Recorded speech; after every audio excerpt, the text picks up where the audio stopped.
You may find it curious that at just 26, I, Edward Rutledge, was the youngest man to sign the Declaration of Independence.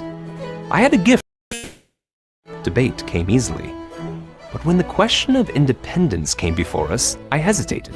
Too soon. Too reckless, I said. But by July 2nd, I was fully committed to the cause. I helped turn South Carolina's vote because I saw the truth. We would rise together or not at all. Unity wasn't just principle, it was survival.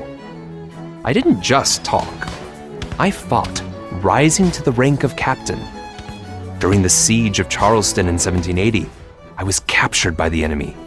They threw me into a dismal prison in Florida. When I was released in 1781, I returned home and served my beloved South Carolina as a legislator and finally, governor, until the end of my life. It doesn't take age to recognize the weight of history. Only courage and the will to speak and sacrifice when it matters most.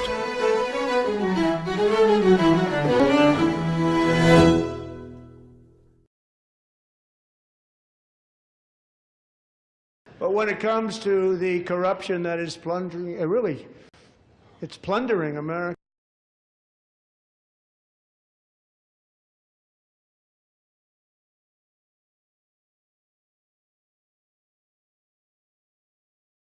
But when it comes to the corruption that is plundering,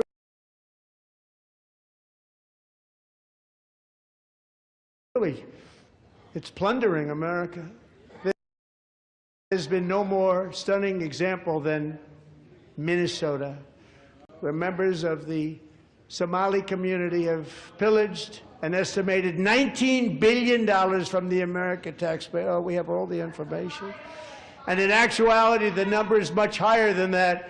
And California, Massachusetts, Maine, and many other states are even worse. This is the kind of corruption that shreds the fabric of a nation, and we are working on it like you wouldn't believe. So tonight, although started 4 months ago, I am officially announcing the war on fraud to be led by our great Vice President, J.D. Vance.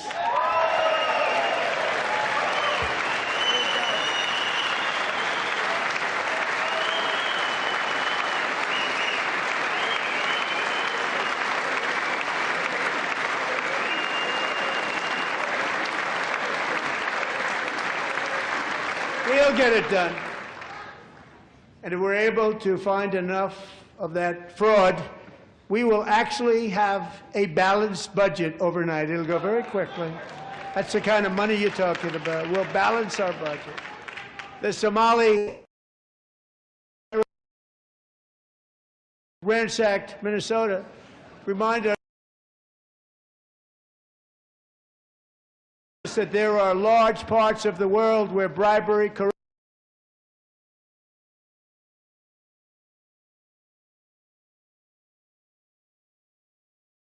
and lawlessness are the norm, not the exception. Importing these cultures through unrestricted immigration and open borders brings those problems right here to the USA, and it is the American people who pay the price in higher medical bills, car insurance rates, rent, taxes, and perhaps most importantly, crime. We will take care of this problem. We're going to take care of this problem. We are not playing games.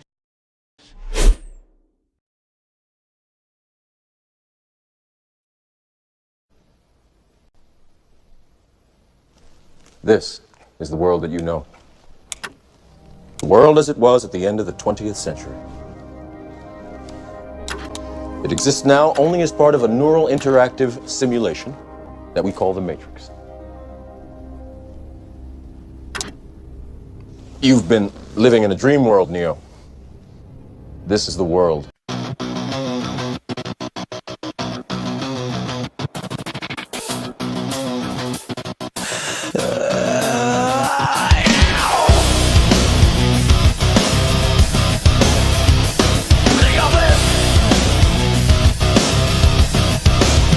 Turn the cameras on. We're going live tonight. American pride and patriot fight. The white rabbit has taken flight. Knock, knock, sleepy Neo, this is for real. We're swallowing red pills left and right. Come and overdose with us Tuesday night. They say we're crazy, say we've gone too far, but we're just truth seekers under the dome. Don't be mad at us, Google Chrome. They laugh, they mock, they think we're insane. Please just use your effing brain. This is the UPC, where real Americans are standing up, taking control of the matrix we keep dying for. You don't like it, you can leave. If you wanna complain, call the damn six screens, cause we're already detached from deep state machines. They say we're crazy, they say I've gone too far, ready to drown us with feathers and tar. If you're still in our country, we haven't gone far enough. They love to hate us, thinking we've gone insane, but we could care less, they don't know our pain. This is the UPC, where real Americans are standing up, taking control of the matrix we keep dying for. You don't like it, you can leave. If you wanna complain, call the damn six screens, cause we're already detached from deep state machines. This is who we are, we bleed red, white, and blue. We're never gonna stop Trinity. This ain't no place for sensitivity, not even worried about our credibility. When it's all in flames, don't call me to light the flare. Don't call me to light the flare, because no one is coming to save us, Jesus Christ. Don't call me to light the flare. But if I say Christ is king, oops, I'm anti-Semitic too. This is the UPC, where real Americans are standing up, taking control of the matrix we keep dying for. You don't like it, you can leave.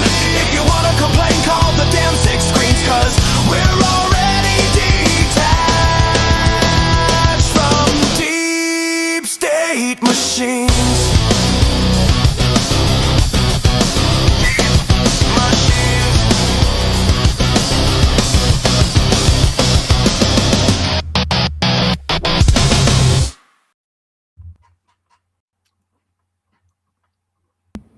Yay!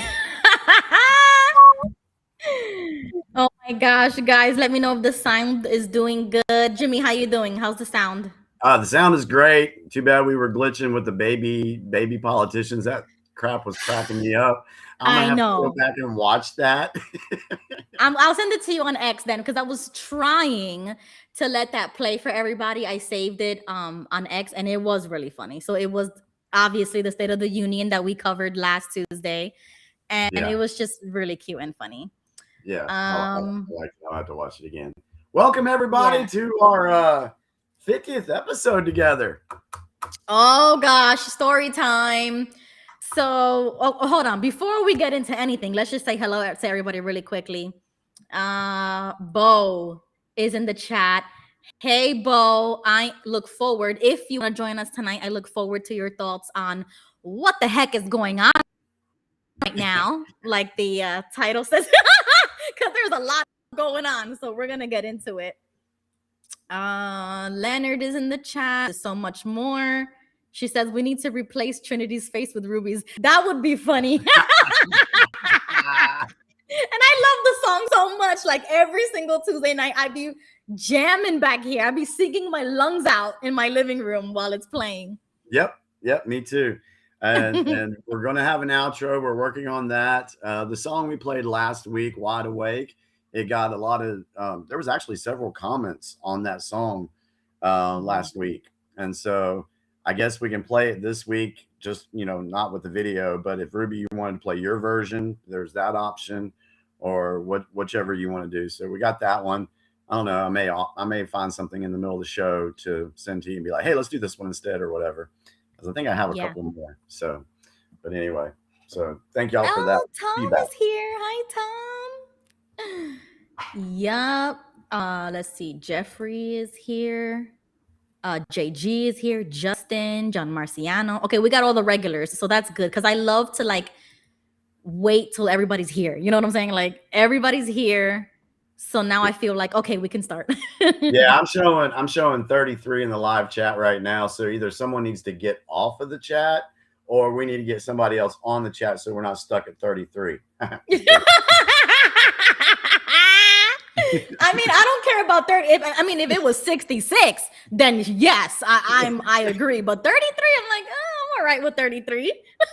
So before we go into story time, this will actually lead into story time. Let's go ahead and go to the chat and have them see if they can answer this question. I put a poll out a couple of weeks ago, but not too many people participated in it. But that's okay. But do you guys know what 164 hours, 51 minutes, and 39 seconds represents? Yep. Do you have Let's give any everybody a idea minute. what that represents? Let's see what you guys come up with. Give you a second. Yep. Let them type. Come on, Twitter fingers, type fast, guys. Take a wild guess. 164 hours, 51 minutes, and 39 seconds. Hi, Aussie. Dehydrated. Anybody want to take a guess? I'm not gonna say it because I already know, and I don't want to ruin it. Well, come on, start typing. Anybody want to take a guess? Take a guess. I'm gonna give you 20 seconds. Okay. Somebody said a lot of time, 666 days, 3 years.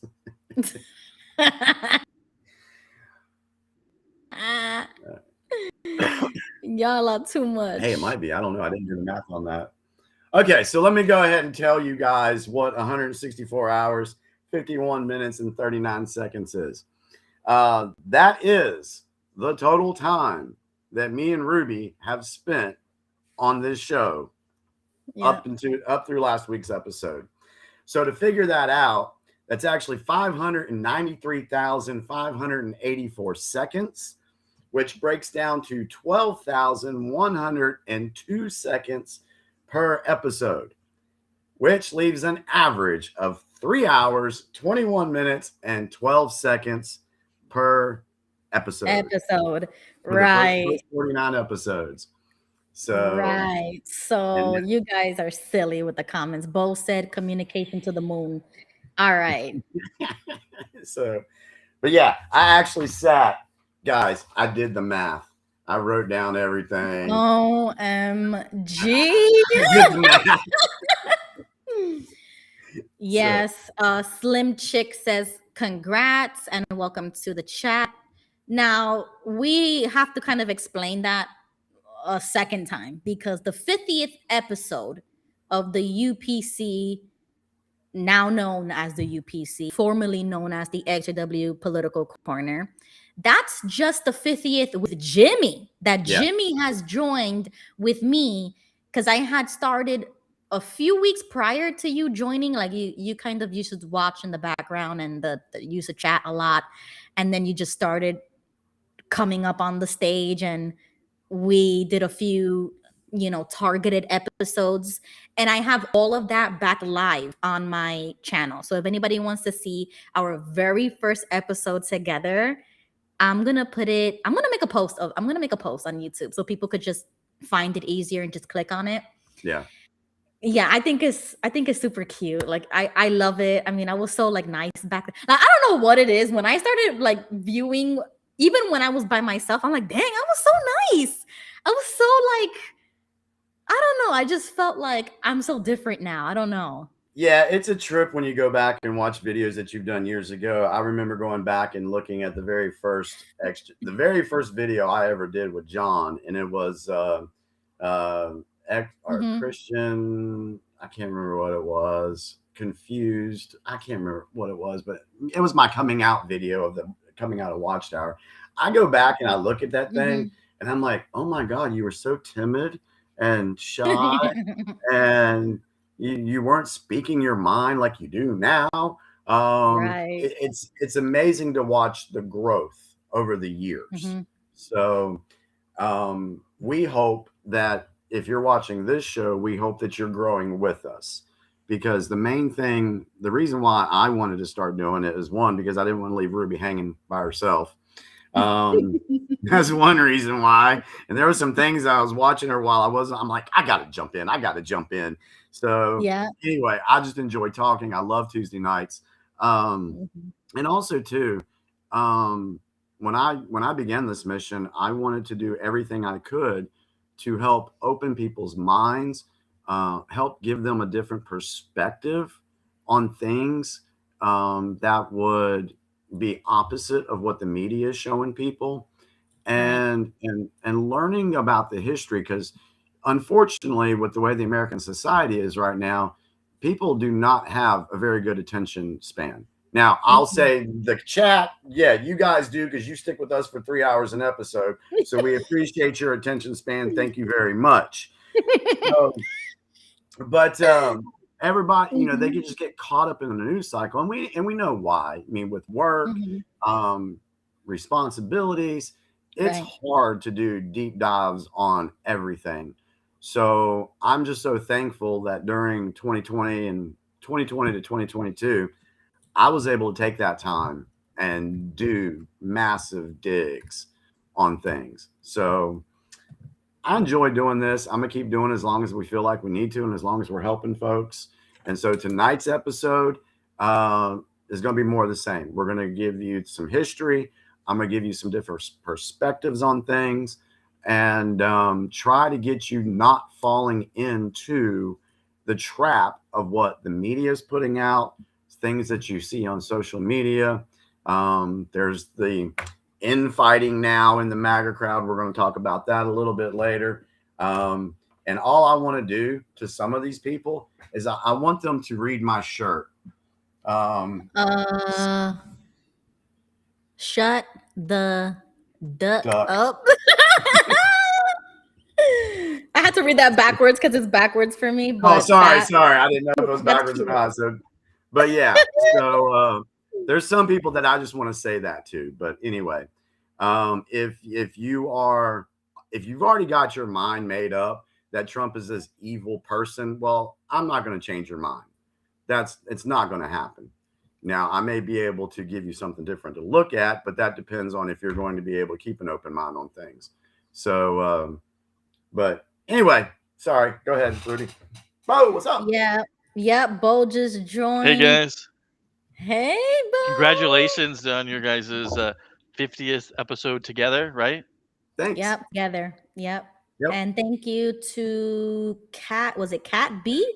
Kat B in the chat. She sent 20 AUD super chat. Thank you, Kat. Oh, wow.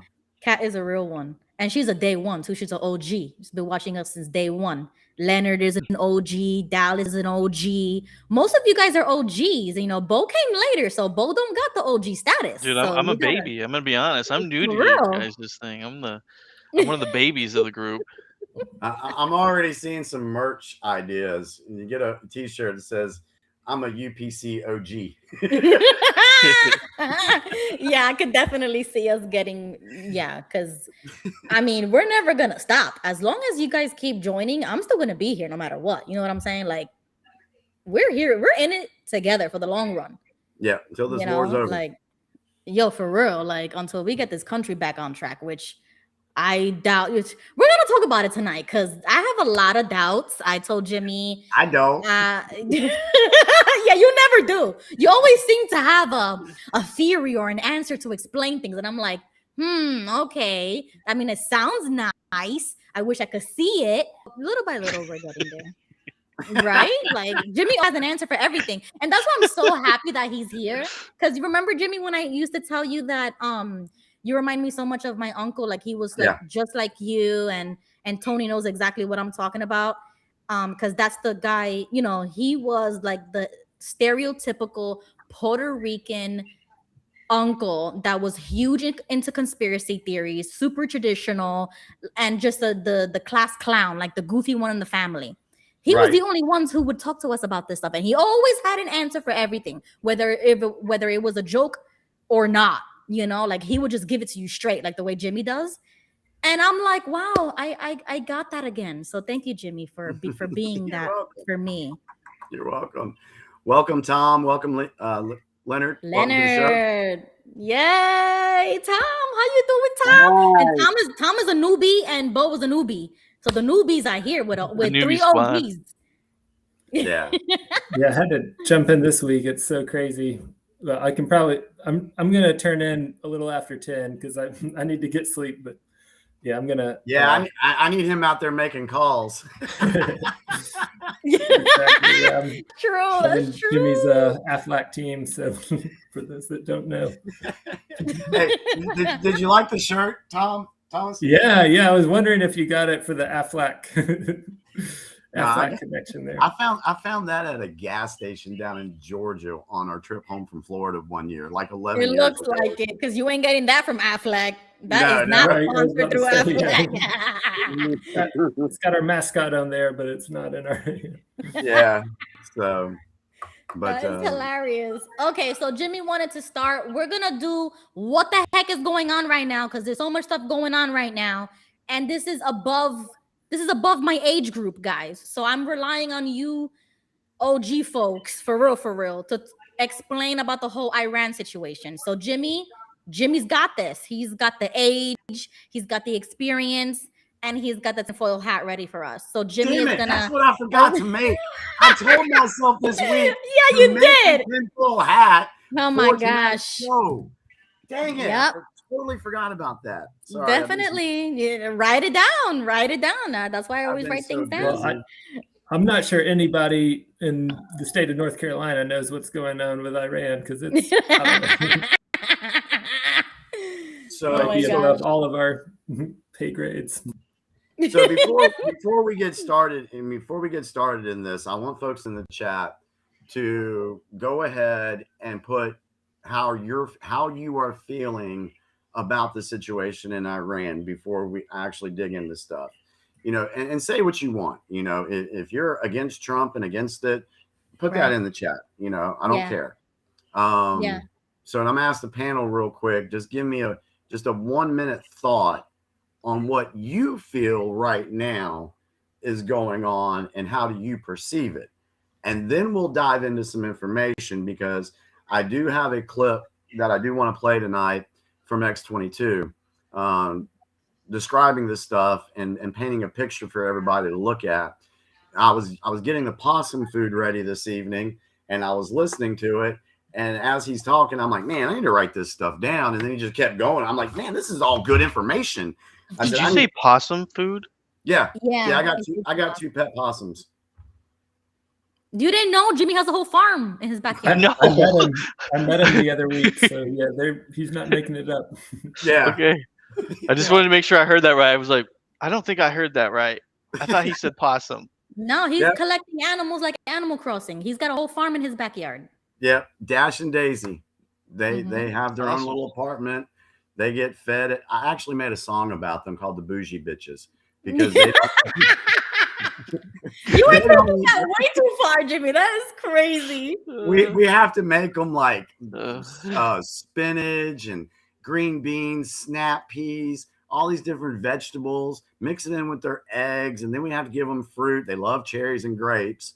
But anyway, we're not here to talk about my farm tonight, but I have a bunch of animals.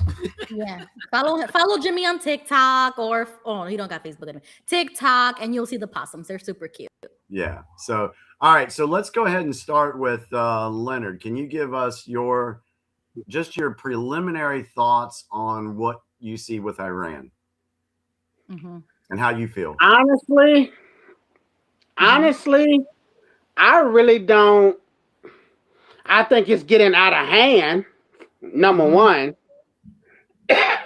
And number two, I really don't know what to feel about it, honestly, because it's like I don't want to be wrong by saying how I feel, but yet I don't want to embarrass myself too by saying the wrong thing. So really, it's like I'm kind of on the fence. Okay. Okay, that's fair. That's fair. Because it's like I just don't want to be wrong. I'll just say it like that. Okay. I don't want to All make right. I don't want to make a fool out of myself. I got you. No I got problem. you. No problem. That's That's fair. fair. Yeah, that's fair. Because Yeah, I that's used to fair. be like that. I didn't want to like offend or step on any toes. So I would just say either I'm for it, I'm not for it, or I don't know yet. So it's Yeah. okay, like not to know. So that's fair. Mm-hmm. Who's next? Guys, Who wants I'm gonna leave for a second and then come You're back. kind of. I'm sorry. You were Okay. you're kind of glitching a little bit, Ruby. Oh no. Yeah. Am Let's I hope, okay let's now? hope it doesn't continue. Thomas, what do you think about the situation right now? Well, I don't know if you had time to see it. I sent you a video. Yeah, I ain't seen it yet. Okay, yeah, it's just I think things are not what they seem, is how I would put it. I think this war had been planned by people, by kind of the same Epstein class or whatever you want to call it, that is behind a lot of geopolitical phenomenon, maybe including pandemics and stuff like that. And and the clip I sent Jimmy is someone talking in 2010, and he predicts both China will catch a cold and leading to a global militarized lockdown, and also he predicts Israel will attack Iran. So we're kind of at both of those. I think it's pretty compelling that he actually knew something. Okay, cool. Thank you. Thank you so much. What happened to Bo? He was next. Yeah, he said he's gonna come back. So we'll put a pin on it for Bo to see what he thinks about it. But the chat has been really, really great. Yeah, Steen says, roll some of those back again. yeah, okay. So Steen says, take a lesson from the 1930s onward. You can't negotiate with evil. Mm-hmm. Okay, Bo is back. Okay. Welcome back. He's in a Okay, spaceship. I'm sorry about that, guys. He's in a spaceship. Okay. Man. Yeah, I did. My wife was not happy that she was live on the camera. So yeah, I saw her walking back back somewhere. I apologize for that, guys, and she was talking. So, anyways, okay. I have two perspectives about this. Number one is obviously I don't want them having a nuclear weapon because they plan on bringing it over here and releasing it in our public. They've announced it. They've been saying this since I was a kid. So first off, I don't want them to have a nuclear weapon, period. Second off, the main reason why I think they're doing what they've did, in my opinion, I think the nuke is secondary, is they want to limit the oil reserves going to China because that will shut down. China makes most of its oil from them. And now that that's been cut off, that's going to greatly limit China's advance against us. Correct. Yeah, that's true. Yeah, we'll dig into that a little bit more as well. Hold on. There was a couple of great comments. Around about Aussie said if America didn't do anything, it would be Russia/China continuing to disrupt the West along with terrorist states. Okay. I would say that's true. I would say that's Yo, Joseph. He is the ultimate OG. He says, I'm all for us going into Iran and removing the Islam totalitarian regime. Yeah. Smoke. Well, their proxy wars. Their proxies are. I mean, their proxies have killed more Americans than most anyone else. Yep. That's why they've been. If you're America first, and attacking Americans is a crime in your opinion, then this is the number one target. Yeah, that's why they are listed as the number one state sponsor of terror. Yeah. I mean, they blew up our tanker, so I mean, right there, that's an act of war. Okay. JG says Trump is not the peace president. He's turned into a warmonger. Okay. There's a lot of people that feel that way. I got a comment for that. We do. Dehydrated Nurse says no American troops on the ground. Tell Netanyahu to send his IDF. I agree, Nurse. I don't think we're going to see troops on the ground. Nah, I don't think so either. We need to mind their own business. I agree. And stop being the world's police. Yo, Dehydrated Nurse, I've been saying that since season 1. I totally agree with you. Yeah, I got. I'm going to get into this. I wanted to see where everybody was thinking before I started. Well, I've been listening to a lot of news coverage about it, and apparently the cost of intercepting a missile is a lot more than the cost of shooting a missile. So that's going to be a major consideration. And how long can we keep going at how it's currently going? Right. I've heard a little bit about that too. Oh, Julian just entered the chat. Hi, Julian. He says, I am not for this war effort. This appears Israel's expansionist measure. This also verifies Bibi being Trump's marionette. Israel's war and not ours. I think Israel's I'm never going to go into Iran. They don't give a crap about that area. Yeah, I think I'm going to I'm hoping, Julian, that I will change your mind on that with what we talked when you said Israel's war and not ours, once I get into some of this stuff this evening. Oh, and Jimmy, I do know that you kind of wanted, I'm going to bring this comment up, and I know that Jimmy may not want to address this user, but that's okay. I'll address it just really quickly. This is ridiculous. I know that this is actually XJW Furious on YouTube, who does a lot of hit pieces on us. Yeah. And kind of just makes his content from my stuff, our stuff. So, but I appreciate the comment because this is exactly what I want. Even if you don't like us, if you want to enter the conversation, I'm for that. You know what I'm saying? So I don't care if you like us or if you don't like us, or if you make, hit piece videos on us. I don't care, but I'm glad you're here in this comment. He says, Trump has clearly lost his mind. War in the Middle East. He's responsible for killing the Ayatollah. He's a dead man walking.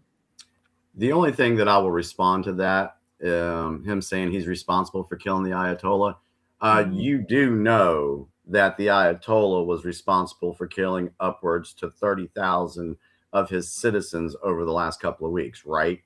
Right. Did you, and this is to that user, did you think about that? Did you think about how these people feel in Iran, how they're celebrating what has happened? So don't let your TDS override logical thinking, because the Ayatollah is responsible for killing thousands of innocent people. Correct. Yeah. So Nurse says that her congressman did say that we need to send troops to the ground. So that's where she's getting her concern from. I mean, that's understandable, but I get that. I get that. I don't think we'll see that.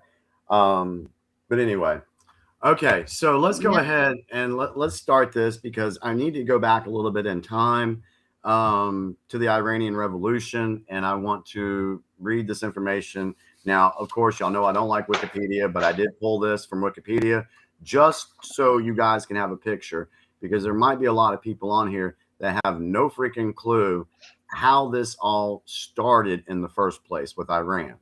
Right. So we're going to talk about that. Then I'm going to show you some other information to where there's other things going on behind the scenes, and the reason why we're going in. And then we'll do the X-22 thing, and then we'll go from there. So anyway, I'm trying to not get distracted by all the great comments we're seeing come in tonight. You guys are. You guys are on fire tonight. Okay. Really? So let's talk about the Iranian Revolution. The Iranian Revolution. Oh, and before I do this, please forgive me for the maybe mispronunciation of some of these names. All right. The Iranian Revolution, or the Islamic Revolution, was a series of events that culminated in the overthrow of the Pahlavi dynasty in 1979. The revolution led to the replacement of the imperial state of Iran by the Islamic Republic of Iran as the monarchical government of Shah Mohammad Reza Pahlavi, and was superseded by Ruhollah Khomeini, an Islamic cleric who had headed one of the rebel factions. The ousting of Mohammad Reza Pahlavi, the last Shah of Iran, formally marked the end of Iran's historical monarchy.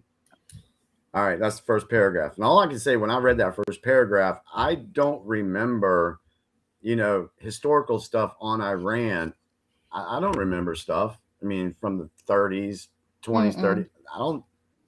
I don't know. I don't know It if used they to be a had big Persian problems there. country Yeah, yeah. until they were taken over. So, And I mean, they were Persian. They weren't even Muslim. And then the people that took correct, over, that's what you're getting. That's what you're talking about right now, right? correct, correct. And to that point, Bo, in 1953, the CIA and MI6 backed 1953 Iranian coup d'etat, overthrew Iran's Prime Minister Mohammad Mossadegh, who had nationalized the Anglo-Persian Oil Company. Okay, right there. He nationalized the Anglo-Persian Oil Company. Remember, we've talked about other leaders that wanted to do the same thing. And what did the deep state do to them? Gaddafi, Saddam, they wanted to nationalize their oil companies. And the deep state globalists could not have that happen. They wanted that control. So the CIA and MI6, they backed a coup d'etat to get rid of that guy and reinstated their puppet, Pahlavi. In 1963, the Shah had launched the White Revolution, a top-down modernization and land reform program that alienated many sectors of society, especially the clergy. The Ayatollah emerged as a vocal critic and was exiled in 1964.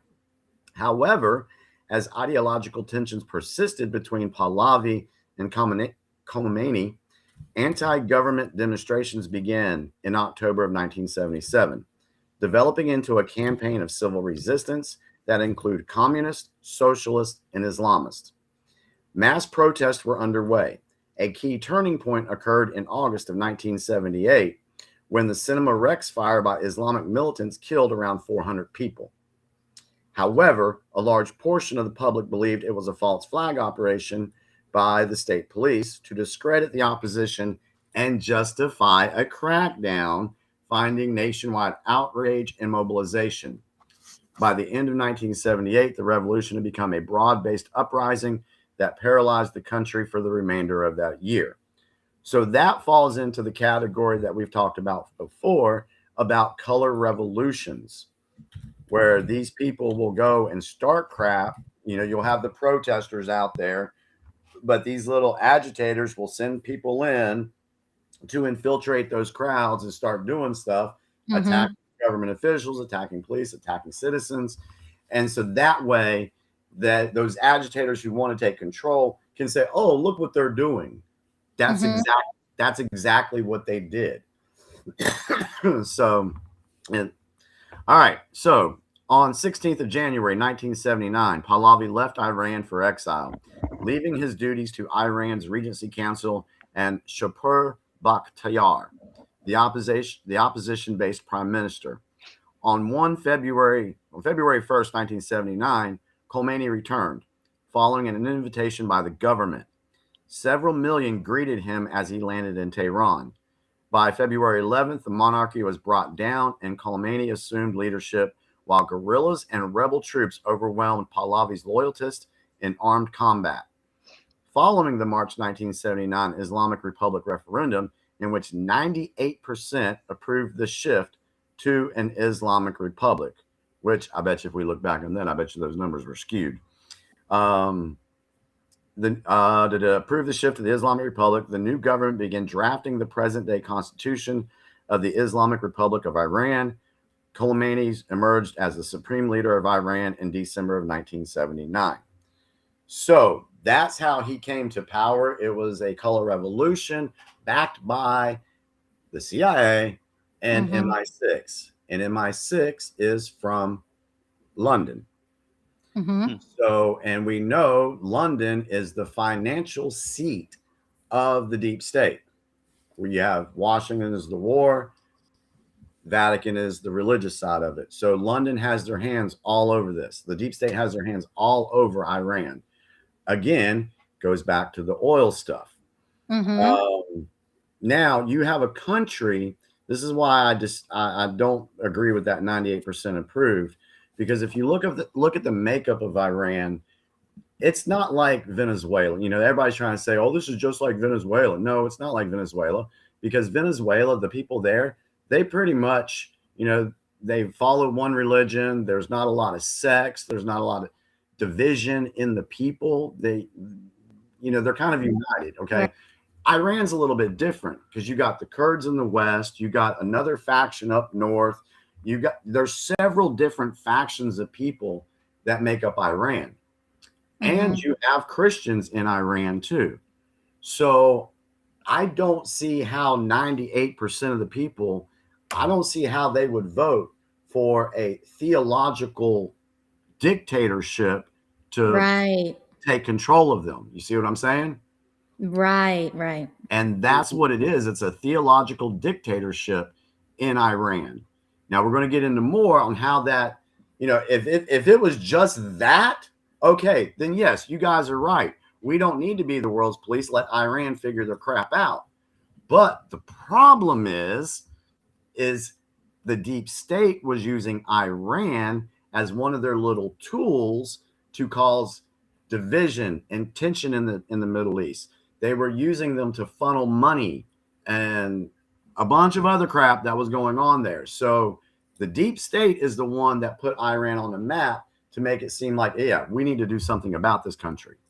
I'll stop there for a second before I read the last paragraph. What do you guys think so far? I have a question. So their military, like everything you're saying, it makes sense to me. The only part that I have an issue with is their weapons are all from Russia. Their entire military is Russian based. So if the US is the person backing this up and it's CIA and everything else, why did Iran not buy or get weapons from the UK or us, and why was it only Russia? From what I'm understanding, and let me double check on that, because I know right now Russia is purchasing weapons that are made in Iran. Iran is supplying Russia. But they're only purchasing. See, the thing with that, they're only purchasing the drones and the cheap, like I forgot the name of it, but there's a certain kind of drone that they're purchasing that looks like a little mini plane. It's like $20,000. It's a really effective drone, and that's what they're purchasing. They don't build none. Every Middle Eastern country, almost everything they buy is from Russia. Okay. None of these countries build their own weapons. They'll have a version of a Russian tank that they do build a certain amount of the parts that they have a contract with Russia that allows them to do that. But 90% of everything that's in the Middle East is almost all Russia with a little bit of Chinese here and there. Chinese is kind of a new market. So that's where I'm just kind of like, because the Middle East is a huge market for Russian weapons. Right. And that's the part that kind of like, I'm just curious how that and the Russians fit together, because I just kind of feel like I'm not saying it's not true. I'm just saying, like, why is the proxy of our proxy buying our enemies' weapons and giving them billions of dollars is what I'm trying to get at. My first instinct on that, if we were, you know, like I said, we just have conversations here, folks. Yeah. My first instinct on that would be, you know, with the Islamic regime taking over in 1979, at the time, Russia was still communist. They were still hardcore deep state. Yeah. So they would have had no problem during that time funding these deep state proxies and supplying them weapons. They would have had no problem doing that. Now, I don't know how that has changed or if it's changed over the years. I don't know if Russia's still supplying them. I don't think they are. I'm not sure. No, their weapons come from Russia. I'm positive. Yeah. Well, yeah. I mean, during the Iraq war, they were finding Russian-made, you know, artillery and stuff like that anyway. So what I do know is, yeah, you're right. Russia is getting the drones and stuff from Iran, which has helped supply those towards the war in Ukraine. So I'll do some more research and see how the funding is on that. But what we need to understand, folks, is we're not dealing with, you know, one country and just being like just all Russia. or all China or all US. We have to look at the different factions that are working behind the scenes that are basically the shadow government, because that is what is taking place. There's no Yeah. question about that. Well, the speaking of that, the coverage I was listening to was saying that, Iran has about, I think they have close to 90 million, 80 million people or something. And the coverage I listened to said about 25% of them are like very devout Muslim supporters of the government. And so that, if there was the government, like if there was a ground troop invasion, there would be 25% of the population that would fight to the death. And so, and then, it makes it sound like a ground invasion would be very difficult. Yeah, we're gonna get into more of that personally. And I know Leonard said he likes to keep his comments to himself because he doesn't want to be wrong or anything. Yeah. I don't care about not Me I don't neither. care if I'm wrong. So I'll say, as of right now, I don't see ground troops going in to Iran. I don't see that. And here's the other thing that I wanted to point out is, I know a lot of people are saying, like the peace president comment we had, and I know people are saying, oh, well, Trump said that there would be no new wars. Okay. All right. That's fair. He did say that. But what's the word new mean? Exactly. All right. Not new. All right. This thing with Iran, this thing with Venezuela, they're not new issues. They are old issues that have been kicked down the road and propped up by deep state politicians throughout the past 47 years. Trump is the only one right now who has the balls enough to go in and clean this operation up. And we're going to get into more of that when we play the X-22 part to try to explain this to you guys a little bit more. And so I'm going to debunk the whole no new war thing. I'm going to debunk the whole Trump is a warmonger thing. And I'm going to debunk the whole Israel thing as well, that Trump is a puppet of Israel. That's what I'm going to do tonight. Now, I'm going to present the information. You guys decide for yourself if, your mind's open or you're just still closed and accepting what the media says. It's up to you. So the last paragraph on this says, the revolution was fueled by widespread perception of the Shah's regime as corrupt, repressive, and overly reliant on foreign powers, particularly the United States and the United Kingdom. Many Iranians felt that the Shah's government was not acting in the best interest of the Iranian people and that it was too closely aligned with Western interest, especially at the expense of Iranian sovereignty and cultural identity. However, others perceived the success of the revolution as being unusual, since it lacked many customary causes of revolutionary sentiment. Examples: defeat in war, financial crisis, peasant rebellion, or a disgruntled military.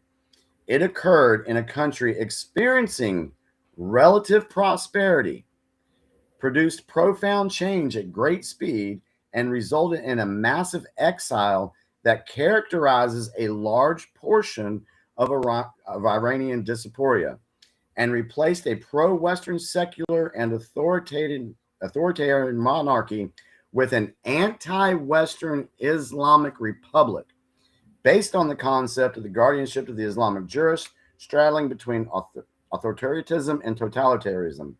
In addition to declaring the destruction of Israel as a core objective, post-revolutionary Iran aimed to undermine the influence of Sunni leaders in the region by supporting Shiite political ascendancy and exporting Khomeini's doctrines abroad. In the aftermath of the revolution, Iran began to back Shia militancy across the region to combat Sunni influence and establish Iranian dominance in the Arab world, ultimately aiming to achieve an Iranian-led Shia political order. So that's a little bit of background on the Iranian political thing, how it came to be, and what the people are experiencing. And if you look on TikTok, you look on X, you will find videos of Iranians, the citizens, Iranian Americans coming out and speaking out about how they are so thankful that this is happening. Mm-hmm. So when I see somebody say, oh, Trump's doing this or Trump's doing that, you know what? I'm going to ignore that, and I'm going to pay attention to the people that actually freaking live there or have Right. been through it and dealing with it. Because Exactly. their opinion and their feeling is going to matter more to me than somebody just repeating a line from MSM. Sorry. That's how I feel about it. Can Yeah, I that's throw true. something in here? Absolutely. Yeah. Go ahead. Okay, so the thing I was talking about, it's the Shahed 136 is the missile that we were talking about. But what you were just talking about, these people that are like, pro the administration that just got wiped out. The number one thing that I notice when this is going on is the policy that leader had. He allowed the selling of children. It was allowed in their doctrine, and a lot of What? people don't know Oh, yeah. this. That you can, it not only does it allow it, there is detailed ways on how to properly R-word the child so that you don't damage them permanently. Mm-hmm. Yeah. What? Yeah. I'm not even joking. Yeah. This is written in their declaration for their administration, and Yeah. it's towards male on male. Oh yeah, we need to bomb them. I'm with it now. I'm with it. Whatever we So- gotta do. I know a lot of people are like, so as soon as I see people popping up and they're like, this is a great man, this is Mhm. blah, blah, blah, Trump is a murderer, blah, blah, blah. I'm like, he just blew up an administration that sells children openly. And none of the other Wow. administrations had the balls to do anything. So think about that when you start praising this man. They don't Yeah. hide what they are. They openly are proud Wow. of it, and it's in their doctrine. Yeah. Yeah. Absolutely. And I haven't heard that. Like, what was your reference for that? PBD podcasting. And then you can go look at, Oh, you yeah, can that's literally good. look at, because he's from there, he's from that country. Right. Mhm.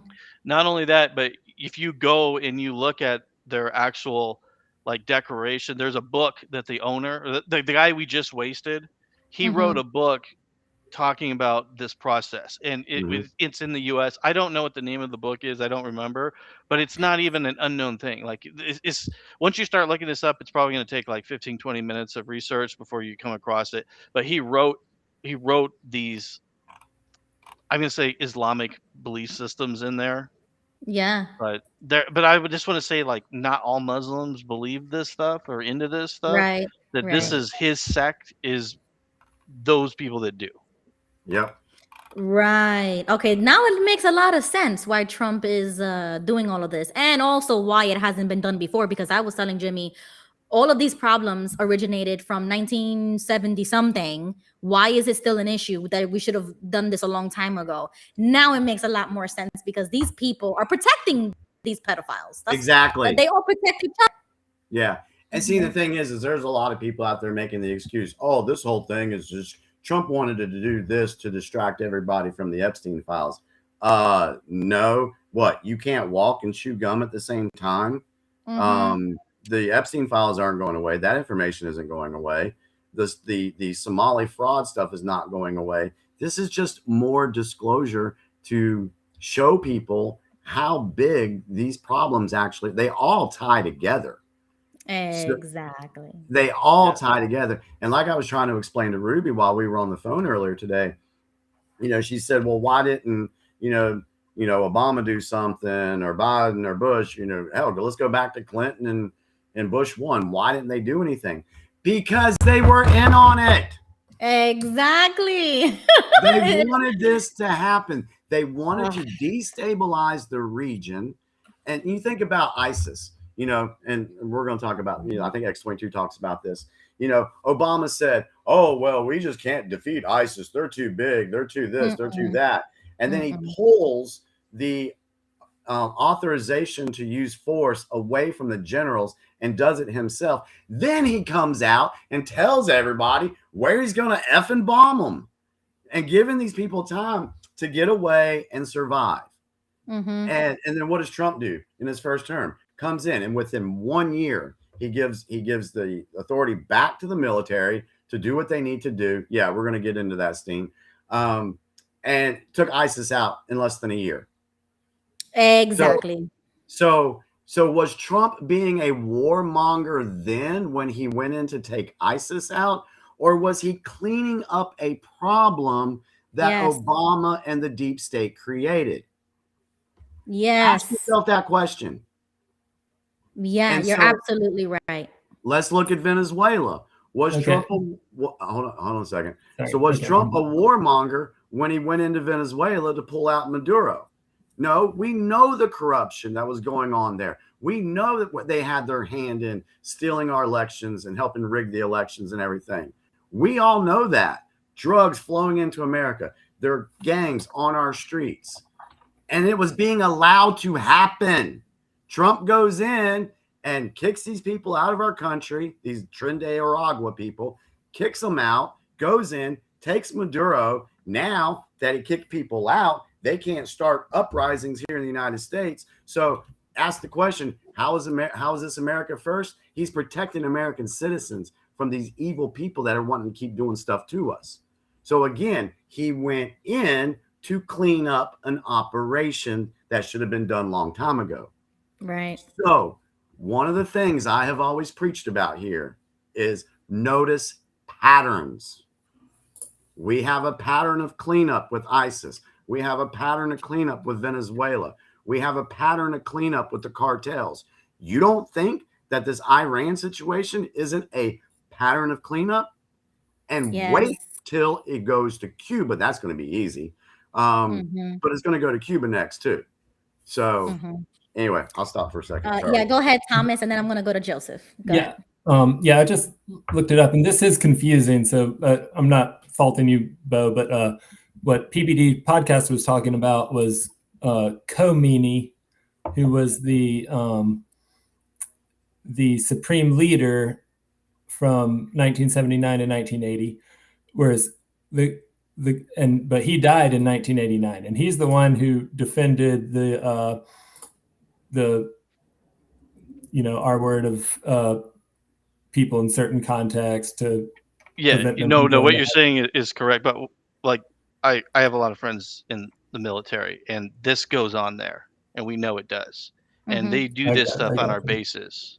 And But- so, but, I mean, yeah. that's the other resource that I'm telling you. Like the Middle East Right, does right, this right. all the time. This is not like just them by themselves. What I'm saying, this Gotcha. is a cultural thing, and that Exactly. Yeah, but I how- can tell how you many- people I know personally have been on bases and have been like, why are we letting this do this? Why are we not whacking these people Gotcha.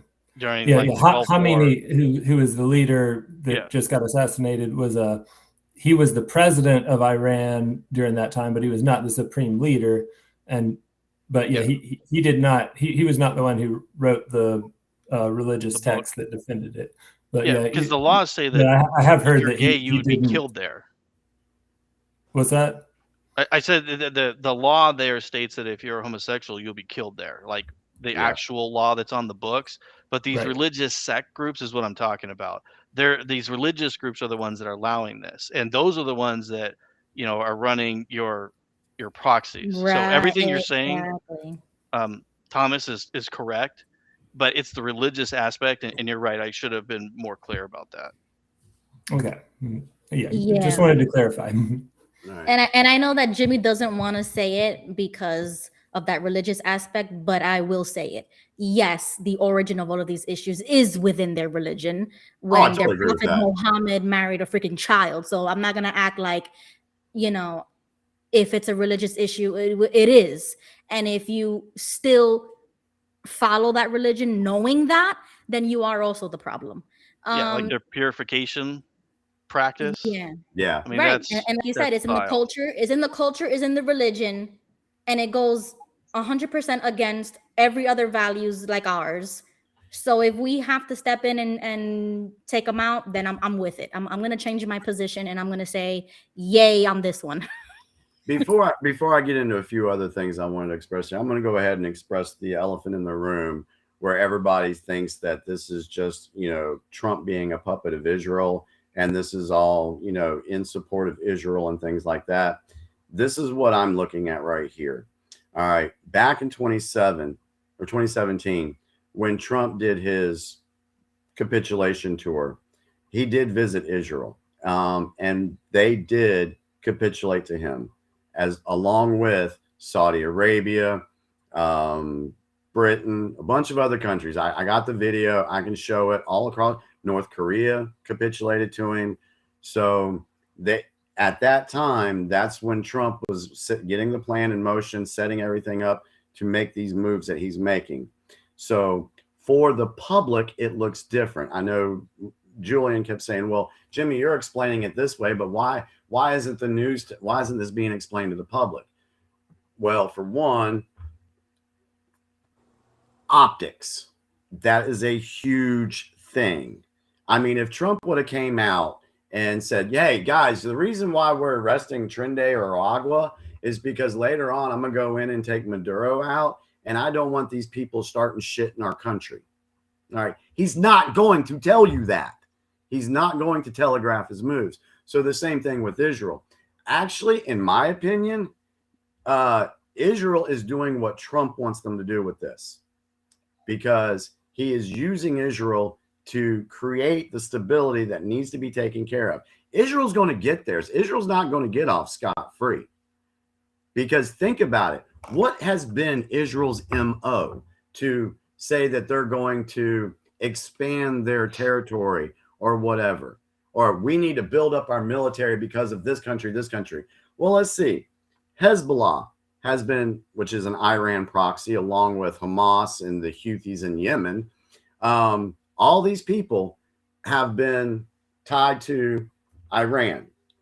And the thing is, you have deep state players in Israel and you have deep state players in Iran. They're working freaking together, and they create this little thing to make it look like they were against each other. Trump knows that. So he's using it against them. And the thing is, you take Hezbollah out, you take Hamas out, you take the Houthis out, and then take care of Syria, what needs to be taken care of up there. And then you get Iran out of the picture. Now, who is Israel going to complain against, saying, oh, well, we're being affected by this country and this country. We got to build up our military. We got to expand our. They have nothing. Well, that's a good theory. I'll agree, it's a good theory, but I think they'll come up with anything regardless. But it is a good theory to what you just said. Yeah, Israel. Yeah. I don't believe personally, and I know you guys are going to disagree with me, and that's fine. That's why we're here. Israel's going to get theirs. They're going to. No, I believe that too. But yeah. I agree with the chat about the whole puppet thing. But before I dive into that, Joseph has been patiently waiting. I want to know what Joseph has to say. Joseph, if you want to jump in, go right ahead. Well, I agree with what you all said so far about Iran, and I do agree with for us going in and taking out this totalitarian regime that has subjugated the people for 47 years. But when you look at all of the countries in the world, we all have a military industrial complex, and we supply our military complex supplies just about everything for Saudi Arabia and also for Israel, and Russia does the same for Iran. So it's the Middle East is a big business for the military industrial complex. But now that Trump is, and he has his own corollary for the Western Hemisphere, all these people cannot do any business in our Western Hemisphere. And so they have a smaller market for their industrial complex. So they can't start wars and new regimes like they have been doing in the past. and that's just my opinion, and I believe that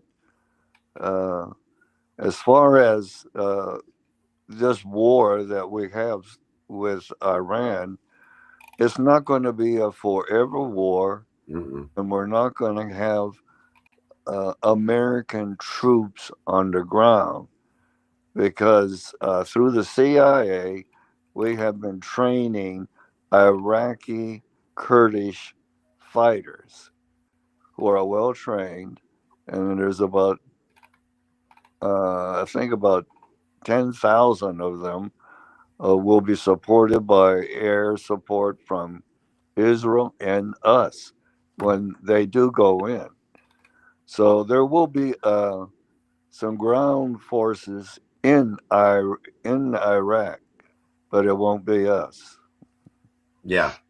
Where did you hear this about the Iraqi forces being trained to go in there? I'm just curious. I don't know anything about that. Well, that was reported on the news this afternoon. Oh wow, that's interesting. Yeah. I want to just real quick. I just want to make clear that I don't think Trump is the one behind the war. Like, I don't think it's him. It was his decision. I think my personal theory is that Netanyahu or whoever is calling the shots and everything told Trump that we would use a nuke if we needed to, if we don't get the U.S. support. And I think that's my theory of why Trump's going along with it. Well, the negotiating team for Trump that was in negotiating with Iran, they didn't want to budge whatsoever, and they found out through the CIA that they had a capability of arming 11 missiles with nuclear warheads on them within days. So Trump gave the order to go in. They told us that Iran, when they were doing negotiations, they said that they had the ability to make 8 nuclear warheads. They told us that straight up. Well, we found that it was 11. When I heard it, they said I heard the resource from them said 8. I don't know about the 11. Well, maybe they actually said that, but we found out through intelligence it was 11, and they would have used it. Oh yeah, definitely. And one of the sorry, go ahead, Joseph. Well, for 47 years we are the great Satan of the West, and Israel was the little Satan in the East. So they were definitely going to use them. But see, that's the thing that people are misunderstanding there, or they're not seeing, is we find out that the CIA and MI6 was back in Iran. Well, we know the CIA and MI6 were back in their, here in the United States and London and things like that. So, like I said, they were all on the same team. They were doing this together, and making it look like that they were going to. They were dividing people. Oh well, I'm U.S. and I'm Iran, or I'm for Israel, and it was a division tactic to get people to fight amongst themselves. Hey, you know what, Ruby? I'm gonna tell people that you're a lying ass, whatever. Okay, and then I want you to tell people that I'm this stuck up, arrogant SOB, and we're going to start a fight together. Okay, and then that's exactly what Trump and Elon did.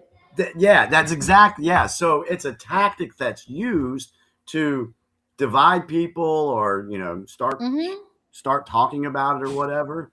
So that's what's going on here.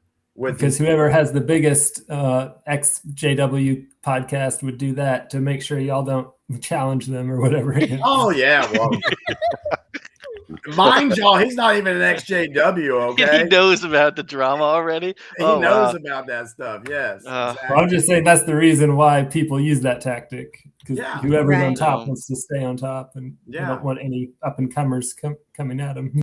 Exactly. So let me share something else with you guys. I got two posts from X I want to read to you guys.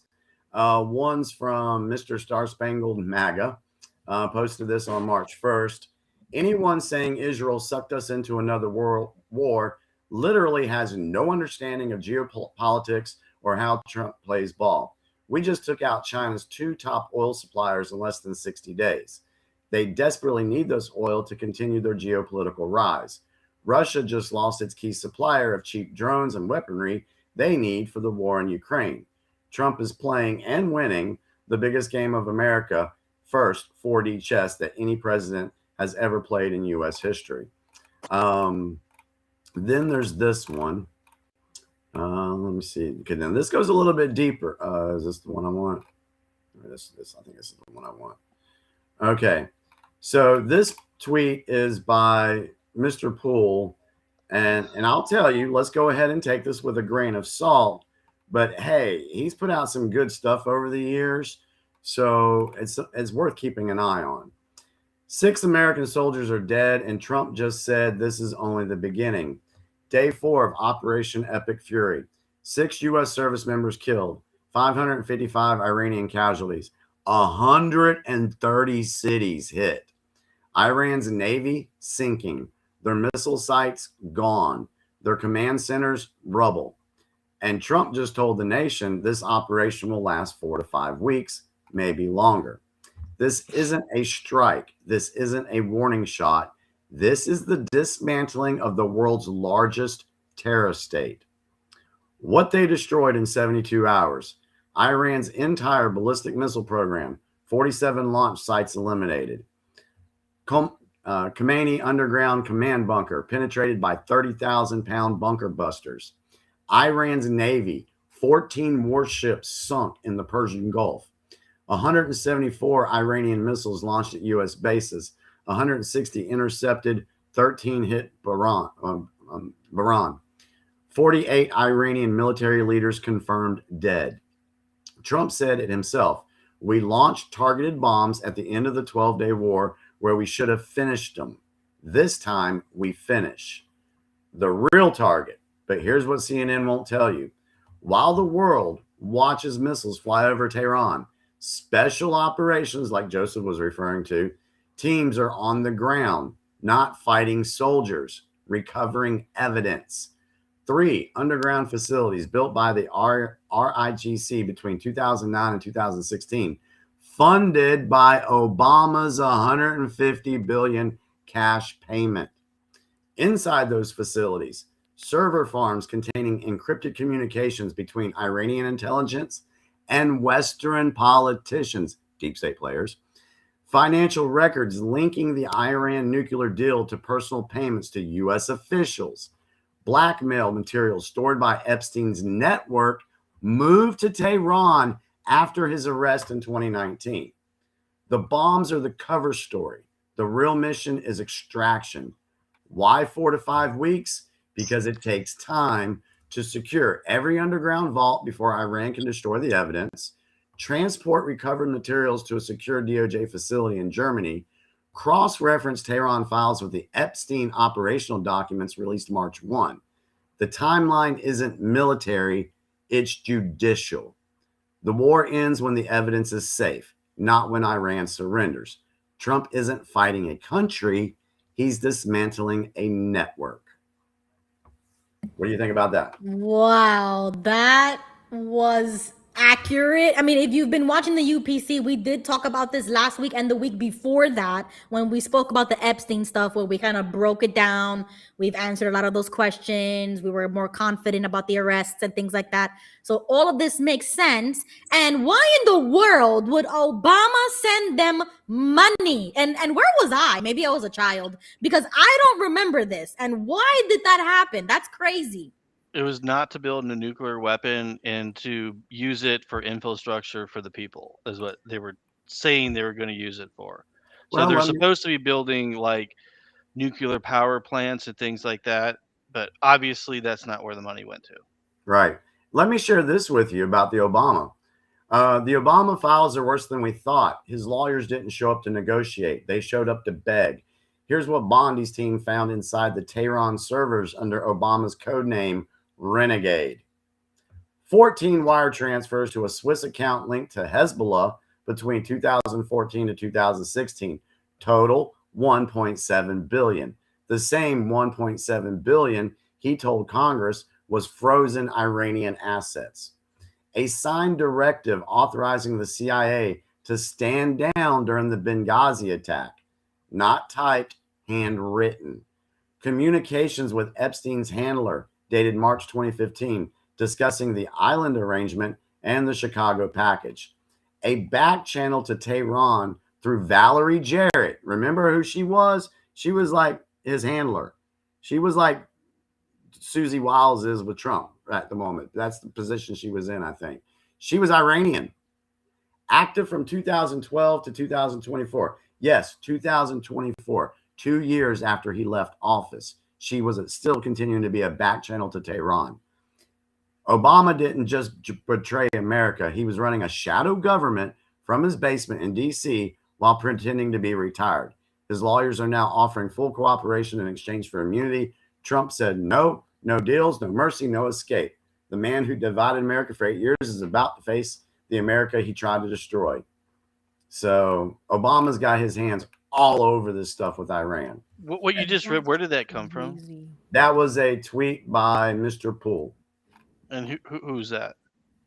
He's actually been around for quite some time. He's got 100,000 followers on. I mean, is he like a public official of some kind, or is that just like? No, he's a podcast. He's like a QAnon.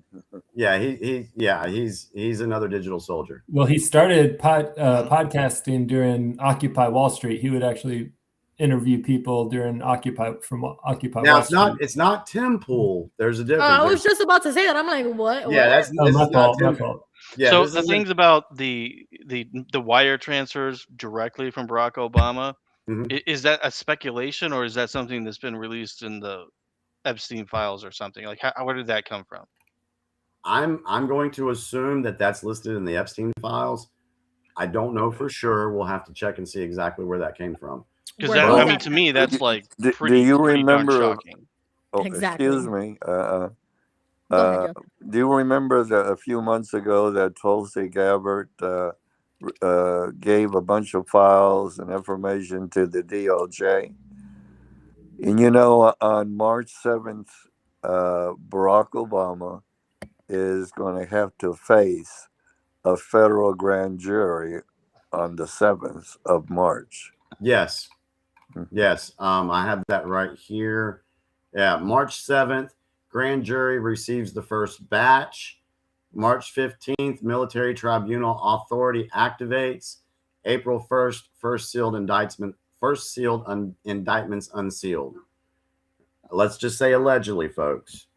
But that's what. I mean, yeah. I mean, allegedly, if that's true, like that's treason what he did. So exactly. The reason I bring this stuff out is because this is bigger than Trump's being Israel's puppet, or this is bigger than Trump's just being a warmonger.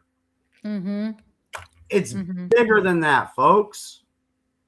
Yeah, I think he's working with them, but to ultimately take them down as well. Like, you have to work with your enemy for a little bit, and then you bring the hammer at the end. Yeah, exactly. So, all right, let's go. It's 10. Dang, we've been talking about this for an hour. Didn't I tell you this? I told you this was going to take up most of our time, because I already know that this is a lot of information that my generation really doesn't understand. We don't know this type of stuff. Exactly. And anybody out there, you know, that's in social media, you've got your personalities out there.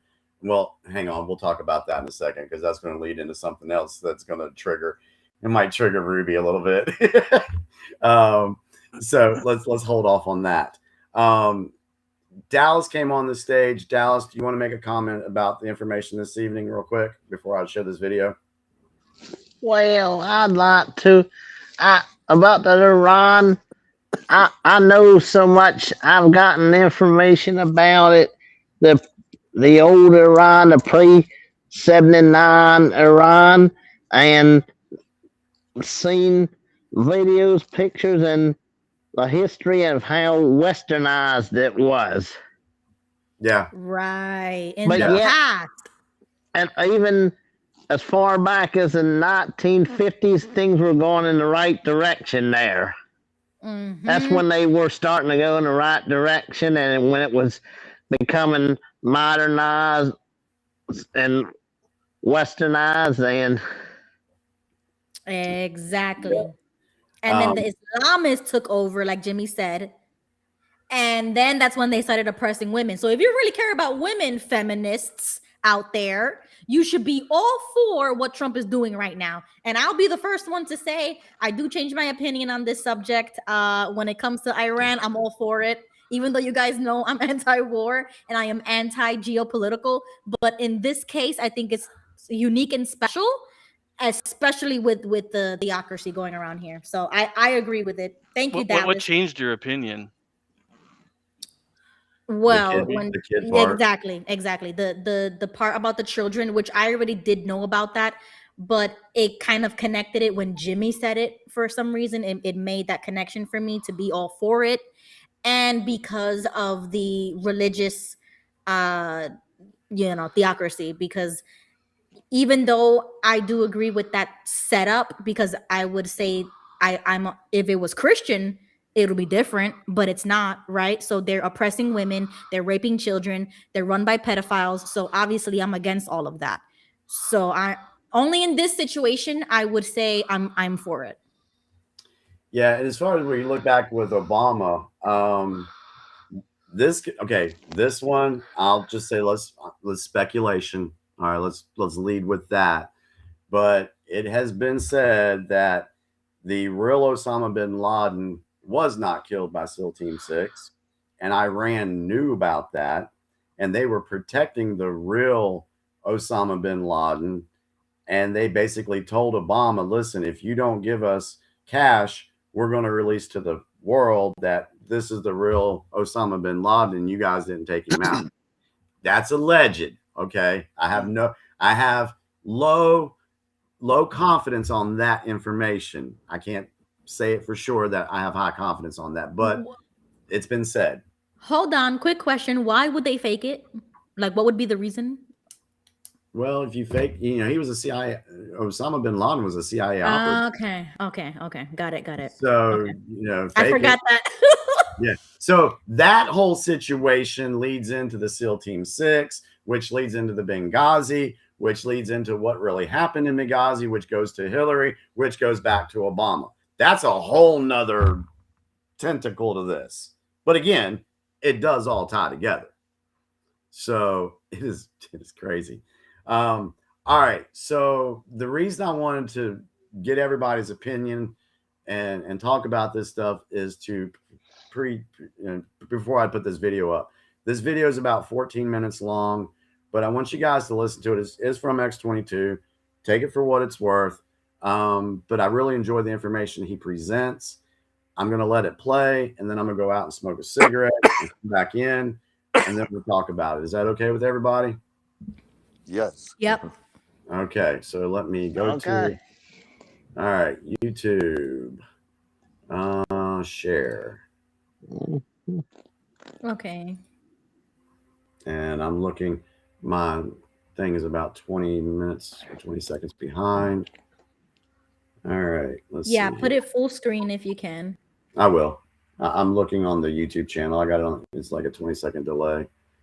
Okay, Can you see the X22 report? Yep. And all right, then let me make it. Got you. Yep. Let me make it bigger. Okay, and everybody can just mute if you're on. Yeah, go ahead and mute everybody and just listen to what Dave is saying here. All right, here we go. Okay, go ahead.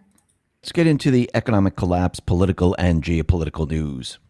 Now, the deep state, the corrupt politicians, big tech, fake news, the puppet masters, you could see they are now panicking. What is Trump doing? He's dismantling everything that they put into place. Remember, he's removing their system step by step. And yes, these countries are part of their system. Venezuela, oil trafficking, human trafficking, child trafficking. They also assisted in cheating in the election. They also trained terrorists. They also shipped the terrorists overseas. They also supplied oil for many of the countries. Same thing with Iran. Iran is a terror machine. Yes, they assisted in cheating in the elections. Yes, Obama gave them pallets of cash to push them into a place where they could be used to bring us to war. Remember that the entire mission, the entire 16-year plan was to bring the world to war, to reset the entire world. And what is Trump doing? He is resetting the deep state players. He's wiping them out. He's dismantling them, and he's removing their system. And with Iran, he's not just freeing the people of Iran, he's freeing the world from the deep state system. First, it was Gaza, Hamas, the terrorists that bordered Israel. Then it was Venezuela. Now he's telling everyone, oh, Cuba's going to be pretty darn easy. Iran right now is in focus. And this is what Trump is doing right now. He's removing the leverage of the deep state players. Remember, Iran, they might not have been attacking people straight out, but in the shadows with their terrorist organizations, from the shadows, they would direct them to basically push terror everywhere. And you could see that Iran, they're very angry with the Arab nations surrounding them because they signed on to the Abraham Accords. And I do believe this is why they are just striking hotels, striking schools. They're punishing the Arab nations for what they have done. How dare you sign up with Trump? How dare you sign up with the Abraham Accords and you're now in line? So I do believe this is why they're lashing out at all these different Arab nations because, again, Iran is isolated. The Arab nations are on the side of Trump. They're not on the side of Iran. And you can see Iran is in trouble. And what is Trump doing right now? He's basically hitting very strategic targets with the help of Israel. They're hitting the Ayatollah Khamenei. He is now dead. It's being reported that his wife is now dead. The second person that they brought in to be the next Ayatollah, looks like that person's dead. Makes no difference at this point. They can keep bringing in other people. They're not going to make it. He's hitting the Iranian National Guard. He's removing all the barriers for the people. Remember, this is not nation building. It's not bringing in the troops, overthrowing the government, then choosing who's going to govern the country. This is what the CIA, this is what the deep state players, this is what they did in the past. They went ahead and they said, okay, we're going to bring in the military. We're going to wipe out everything in sight. And then we're going to bring in the people that we want. Trump wants the people to decide in which way the country is going to go. The same thing with Syria. The same thing with Venezuela. The same thing with Cuba. The people, instead of having a dictatorship, they are going to elect their leaders. They are going to decide in the direction that Iran is going to go. Now, think about it. Trump, in the very beginning, bombed Iran, got rid of the nuclear facility, and gave those individuals that are in power right now, the deep state players, a chance. Listen, you know I'm not fooling around right now. You know that I will come in and I will bomb just like I showed you. Let's negotiate. Don't jerk me around. Don't delay. Let's negotiate. You already saw what I could do. You already know I'm going to do it. I'm not like other presidents. I will do what I say. He gave them a chance. He said, okay, let's do it. They decided to jerk him around. So now he said, listen, I gave you a chance. I'm coming in. I have to wipe you out. Now, again, he just can't stop right now because, again, you can't allow these people to stay in power. It solves nothing. It's just like if he decided not to be president right now, the next person would come in and reverse everything that he did. Remember, this is the plan to take back this country, not just this country, but to remove the deep state system worldwide, to free every single country from the deep state people. Because if we don't do this, this whole thing is for nothing. So we have to go and remove their leverage, remove their power, and then go to the source of the problem. And this is what Trump is doing right now. He's removing the deep state, removing what happened back in 1979 and what Obama did after that to empower them. removing their terror machine, and he needs the people to take over. Because if the people don't take over and they introduce another Ayatollah, nothing changes. So he's going to continually hit every single one of these strategic locations until the people have the ability to take their country and work with President Trump and make economic deals and work with the other Arab nations that are already signed on to the Abraham Accords. Then we will truly have peace in this area. So you could see what he's doing right now. Now, he said that we're ahead of schedule right now, and this will probably last about 4 to 5 weeks, which actually brings us very close to April 1st. This is where the Ayatollah signed the referendum to make the entire country an Islamic country and basically controlled by the Ayatollah. You think Trump basically planned this all out? So around this date, maybe on April 1st, he will free the entire country from what happened back in 1979. It's starting to seem that way. And he's not just freeing the people, like I said before, not just freeing the people of Iran, but this is the next step in freeing the rest of the world. That's what he's doing right now. Because again, once Iran is free, the deep state players, they lose their leverage. They lose their terror leverage. And then we have Ukraine after that. So if this is looking scary to people, well, it shouldn't be. This is not World War III. Forget about what everyone's saying. Iran is pushing out a lot of propaganda. The fake news are putting out a lot of propaganda. A lot of influencers who say they're MAGA, they're putting out a lot of propaganda. Iran, at this point, does not have a chance. They don't have the weapons. They don't have the technology. And think about why Trump, from the very, very beginning, has told everyone that he rebuilt the military in his first term. Remember, this wasn't a 3-year plan and a 4-year plan. This is a 12-year plan to take back the entire country. His first term, he set everything up to make sure that we have everything that we need to carry out the rest of the mission in his third term. The second term was the awakening, and also to catch the deep state players in overthrowing the United States government, because that's what they do. They overthrow governments and they put in a puppet government. They did this in Iraq. They did this in Libya. They did this. They tried to do it in Syria. They tried to do it in every place. And you could see they did it here in the United States. So Trump, he spent a lot of money rebuilding the military. And I'm not talking about the couple of people that you saw walking around in heels, the woke part of it. I'm talking about, why does he keep saying that he basically took the military in his first term, spent a lot of money, and rebuilt it? Because he developed weapons that no one has ever seen before. He developed weapons that are going to be used later on. Right now, the weapons that they're using are the weapons that everyone knows about. And he's let everyone know that another wave is coming, and it's going to be devastating. Remember, it's not what you're seeing, it's what's behind the scenes that Trump is referring to. So I do believe he's going to show the world, you think this is what we have, a couple tomahawks? You think this is what we have? No. We have weapons that are going to blow your mind. Weapons that are going to basically wreak devastation on the entire country. And it's going to bring the deep state players to its knees. Just like when he went into Venezuela. He was able to do that very easily, very quickly.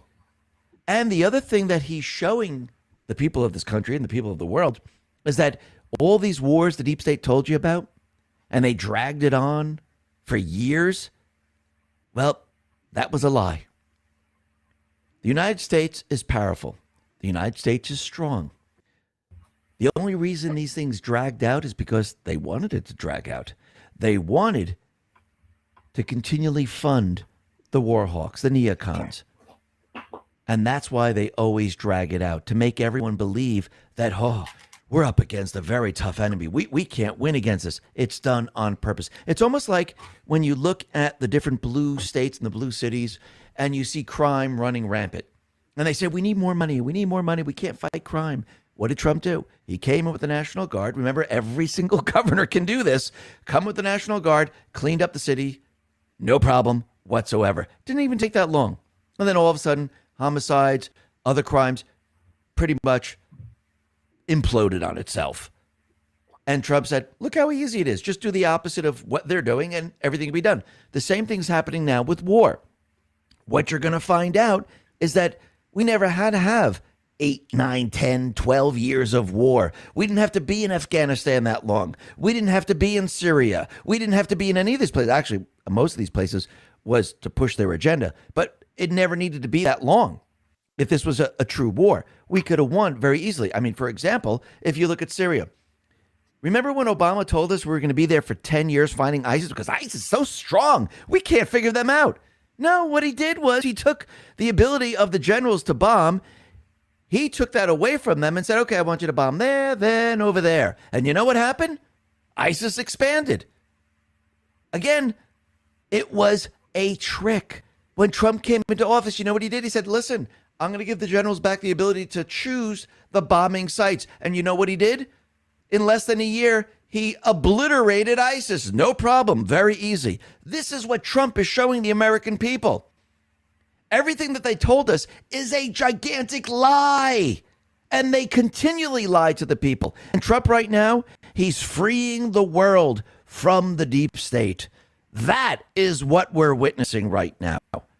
And yes, they're going to try to fight back. Yes, they're going to try to do whatever they possibly can to try to stop this. But again, it's not going to work. Because again, Trump has the leverage. He has the military. This is one thing they didn't control.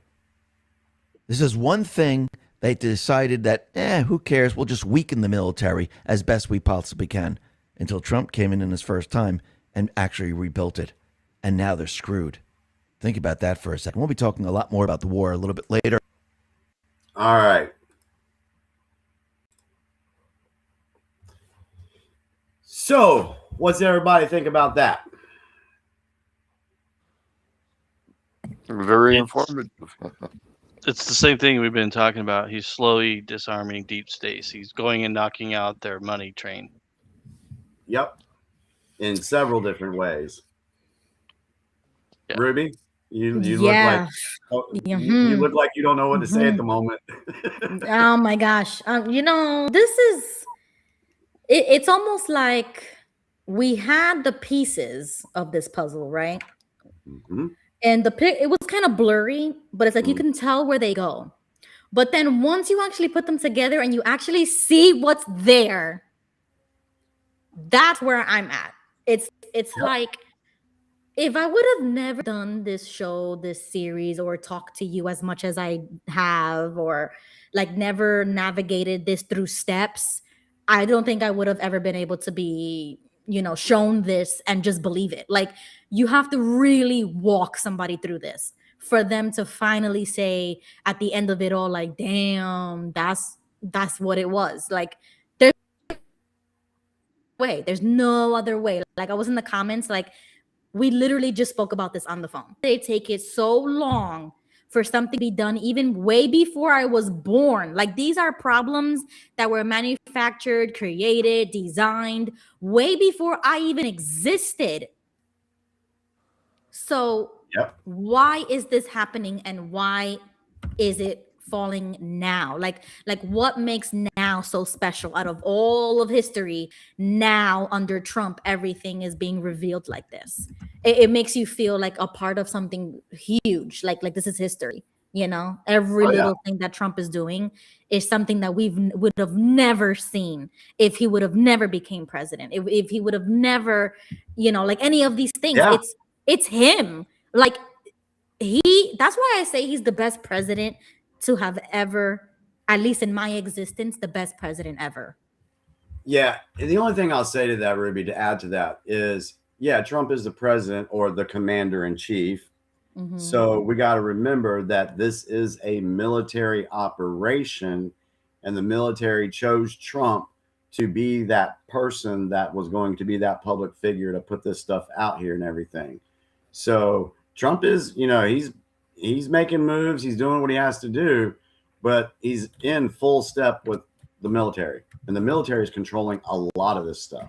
So do you think that these plans are Trump's plans, or is it the military's plan and Trump's the spokesperson?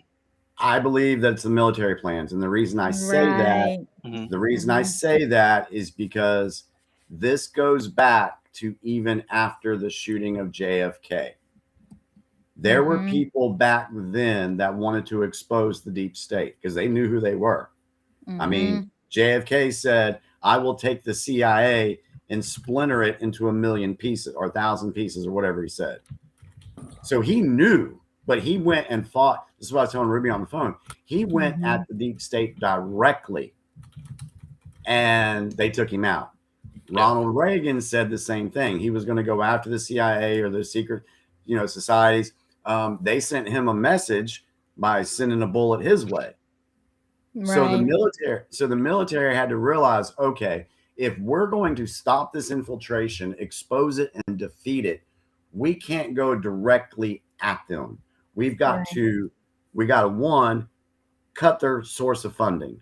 And they had many sources of funding, weapons deals, child trafficking, human trafficking, ripping off the American people and our taxpayer dollars. The feds got their hands all on this as well. Do you think the pharmaceutical companies are going to be next after this? Oh yeah, totally. Yeah, they're gonna go down. That's easy compared to everything else. Oh yeah, go yeah. ahead, Thomas. That's Well, if RFK Jr. has anything to say about it, yeah, definitely. absolutely that. Did you guys see RFK talking about? I know you guys have talked about this, and it's not something I'm super knowledgeable about, but the cloud thing with the planes. I forgot what you call it. Chemtrails. Yeah. So RFK Jr. just came out and said that that's a real problem, and that we're working to get somebody on that specifically to stop it, but the U.S. government's not actually doing it. He just said this. Okay. Was that on Joe Rogan? Because I saw that. I saw it like a few hours ago, and I was just like, what? Okay. It's not Joe Rogan. It's another big name person, but Bill Gates. I can't remember the guy's name. But he used to be with Obama, and then he left. Dr. Phil. That's the dude. He was on Dr. Phil. Oh. Yeah, let's do some research on that, guys, and let's that's homework. Let's put that on the docket. I normally watch all of RFK Jr. stuff, but with the World War III potentially. Exactly. Yeah. Those are small fish compared to what's going on right now. Yeah, well, I'm just wondering if it's all together, because the poisoning of people, this is a deep state propaganda machine and money machine. Yeah, that's what I'm saying. Yeah, you're right. Are they gonna? Is this why it's coming out now? Because of what we're seeing now, their money's being taken away. They're losing authority. I mean, before, like, you weren't even allowed to even say that you're an idiot, and now we're admitting on television. Oh yeah, by the way, yeah, that's true. Yeah. Exactly. Well, my theory on why it was happening now was something you said earlier about China's getting more powerful every year, and they're allies with Iran, and so the longer you wait on something, like if you're gonna do this attack on Iran, then it's better to do it now than wait for China to become more powerful. Yeah, one thing that I want to say about that is just watch Iran, or not Iran, but China. Watch Russia and watch China's reaction to all this. Just watch them, because if they're supposed to be an ally of Venezuela, did they come to the aid of Venezuela? No. Did they do anything to help Venezuela? Well, they didn't have much trade with Venezuela, I don't think. They have a lot of trade with Iran. No, they were getting like 10 to 15% of their oil from Venezuela. Yeah, 20%, up to 20%. And how much do they get from Iran? Well, they got about the same. Well, China was getting about China gets like 20%. Or what did that tweet say? Hang on. I don't think it gave a percent. It just said, we just took out China's 2 top oil suppliers in less than 60 days. So just watch, because I have said before that I do believe, we have this military operation, but it's just not the U.S. military involved. If you're going to take down a worldwide deep state cabal, you can't do it with just one country. Yeah. So That's why Trump went around on his capitulation tour in 2017 to garner support for said plan. Right. And And I so remember you watching them. Yeah. you have other I know this isn't popular with people, but it's okay. But Putin, Xi, Modi, they're working with Trump. Secretly, like under the Yes. table, so that they don't look Yes. like they're going against their own country, I guess. They're I mean, working I'm assuming. together. They're working together to bring That's down the good. deep state. Now, y'all can disagree. XJW Furious, you can make a video of me saying that. At this point, I don't have to care about you. Whatever. So I got a song you need to go look up on my YouTube channel. I made it just specifically for you. Oh my God, Jimmy. Gigi just joined us. Hopefully her mic is working. Gigi, are you there? Unmute yourself if you're muted. I don't know if you're muted. Oh no. Gigi, hop off and hop back on. I think the deep state doesn't like what Gigi's got to say. Okay, I think while we're waiting on Gigi, supposedly. While we're waiting on her, let me share. Let me share a video with you guys. Okay, here it is. Let me go back to here. Hit share screen. Well, I better get some sleep here in a minute. But before I hop off, I'll just say that I really side with Tucker Carlson more on this whole situation in Iran. And the video I was talking about earlier was Bill Ryan 2010 prediction, where he predicts that COVID's going to happen, and then he also predicts that Israel will attack Iran back in 2010. So wow, all this goes it talking about the deep state is exactly right, but exactly who's on what side, I think, is a little bit confusing. Can you write that down in the chat, Thomas, in the public chat on YouTube? Yeah. Write it. Okay, thank you, because some people might want to look that up. It'll connect a lot of dots for a lot of people. Thank you for joining. Yeah, thanks, Thomas. I'll call you tomorrow, buddy. Sounds good. It was nice talking to you, Thomas. Yeah. Yeah, good night. All right, so let's play this. Y'all ready? Yeah, it's on the screen. Just Mr. President, we've seen countries around the world, many of whom don't usually work together, working with the United States on Iran. Whether it's Saudi Arabia working with the United States, Israel, Qatari shooting down Iranian aircraft, and we've also seen European countries step up. Why are we seeing such unity around the world against Iran? That's a great point. Look, they're just evil. They're it's not the politics; it's their whole philosophy. It's their whole where they come from. It's terrible. Where they killed 35,000, I thought it was 32. Now it turns out it's much more than 35,000 people, and in some cases using machine guns with people that have no weapon. They have no weapon, and they're being machine gunned. They're being sniped from buildings. They're hitting the people with snipers right through the eyes. It's just a very evil ideology, and nobody's really seen anything like it. As I said, even the fact that they've attacked all of their neighbors, and the neighbors weren't attacking. They thought they'd maybe sit it out or what. They've hit Qatar, they've hit UAE, they've hit Saudi Arabia, they've hit Oman. They were helping us negotiate. They got hit. Everybody got hit because they're evil and they're bad. It's a bad seed. And somebody had to do it. And it should have been done sometime during a 47-year period because so much death has been caused by them, so much unbelievable death. From Germany, too. Germany's been hit. Everybody's been hit by them. It's an evil ideology. And I've never been, look, I've done a lot of good things. So many people saying, thank you, thank you, thank you. You see it in the streets of Los Angeles.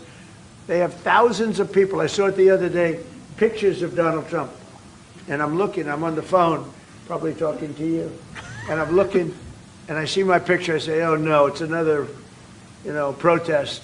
I see and then I started saying, boy, they were very friendly people. And then I saw a woman hugging the picture of me. I said, what's going on? And it turned out to be these are Iranian people that live in the United States. So many. Thousands and thousands. You saw the rallies. And in New York, too, they had a big rally by pictures all over the place. The fact is that people are happy what we did. Number one thing, evil ideology. Yeah, exactly. He's talking about the occult. Yes, he is. My opinion. Yes, he is. My opinion. No, you're absolutely right.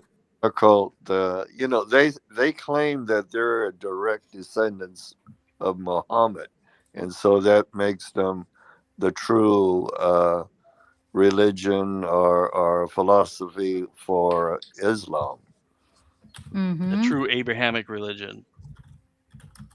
Yes, as a direct descendant. If you guys don't mind, let me share a video with somebody from Iran. Now, this guy, he lives outside of Iran because when the Islamic Revolution took place, his family fled Iran, and his father is now disabled. He did another video after this one saying that he was actually going to be able to take his dad home now because of what's going on in Iran.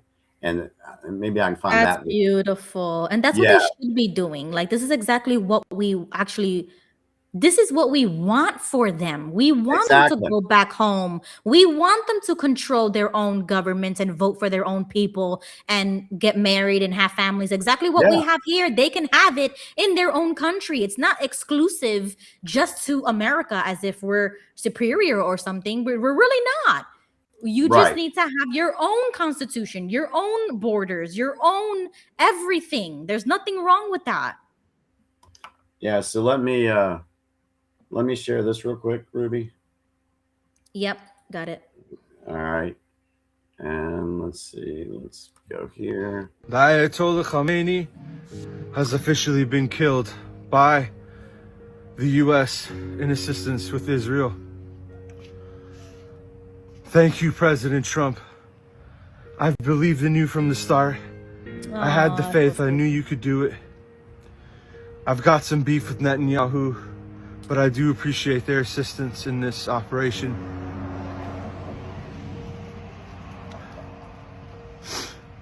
I was raised to believe that it is indecent for a man to celebrate another man's death, no matter how evil. So I shall not celebrate Khamenei's death for now. His name shall never be spoken of again. He is history. He is gone. But I'm at a loss for words, because guess what, guys? Never in my lifetime did I think I'd see a free Iran, even with all the fighting. And now, I get to take my paralyzed father home to his true home. The home he recognizes before those terrorist fucking monsters took over. My family there will be free. They can live their lives. For a man who's struggled to believe in God his whole life. Thank you, God. Thank you, all of you who have supported us. Without you, this would have never been possible. It was your views, your shares, your comments. God bless all of you. I love you all. Thank you. In my lifetime, I get to see a free Iran. I get to take my dad back home to his home. We going back home, Dad. Yes. Reza Pahlavi, the Crown Prince of Iran. He is the man to take over. He has a 100-day plan to institute a constitution, to democratically elect a form of government. He doesn't want to be an absolute monarch. He wants to be a constitutional monarch. He doesn't even want to be a monarch. If they vote for him to be a monarch, he will only do it as a constitutional monarch to protect the rights, because the Constitution will be rights-based. freedom of speech, freedom of religion, freedom of everything, women's rights, gay rights, minority rights, all the beautiful rights. Reza Pahlavi is the man to lead Iran. We need him now. Ayatollah's history. Let's move forward. Iran is free, baby. This is what we work for. I love you all. Thank you. Wow, that was beautiful. I love it. Oh, That go was ahead. really nice, but there's something you guys should pay real close attention to this. I don't know if this is real. So what do you mean? Did you A notice person? anything really unusual about this man? What he was Well, wearing? The only thing I noticed was a Oh, cross his around his necklace? neck. Do you know what that is? No, Yeah, what is that's a Zoroastrian symbol. That's the symbol of Horus. That's the winged sun god. That's a watchtower symbol. Right. Did you guys catch that? I'm just sorry. I didn't want to interrupt it because it sounded great and stuff, but that immediately caught my attention. I went, whoa, whoa. Conspiracy theory Well, time already? What does it I mean, mean? I'm going back and look. Well, yeah, it's I see also the Zoroastrianism a symbol. It looks very similar to the one that Bo was talking about. Yeah, Well, I it's tell you- holding the scarab. It was literally it's Horus and he's holding the scarab. Yeah, I'm trying to look at it. I have I'm gonna have to blow it up and look at it. But that's we're a gonna good have cat. to do homework. Sorry, Yeah. I'm sorry. I had to throw it there. I was literally like wanting to say something, but No, I that's love cool. it. That's cool Yeah. because that's what we're here. We want to learn how to observe things, and so maybe not with this guy. You know, that's maybe he has a good motive. Don't know, but like when someone else is talking, you know, you look for different things like that. You know, what are they wearing? You know, what pen are they got on? Hey, that's cool catch, Bo. We'll have to look into it and see what. Well, he was talking about freedom of religion, which he did not have, and wearing that symbol, that's the symbol of their religion of many centuries ago, called Zoroastrianism. Mm-hmm. Now it could be tied to whatever, but that's their symbol. Now, I will say, let's see, do I have another? What's this one? Wow, There that it was great, Bo. Thank you so much for pointing that. I mean, I Yeah, did I'm see really it. tempted to show my screen right now to you guys. If you have it, Oh, it's up click on my it. screen right now. Okay. Okay, so click that button right there in the bottom. It says share screen with a little arrow. Okay. And then I'll see it. This is a good segue into your stuff next week.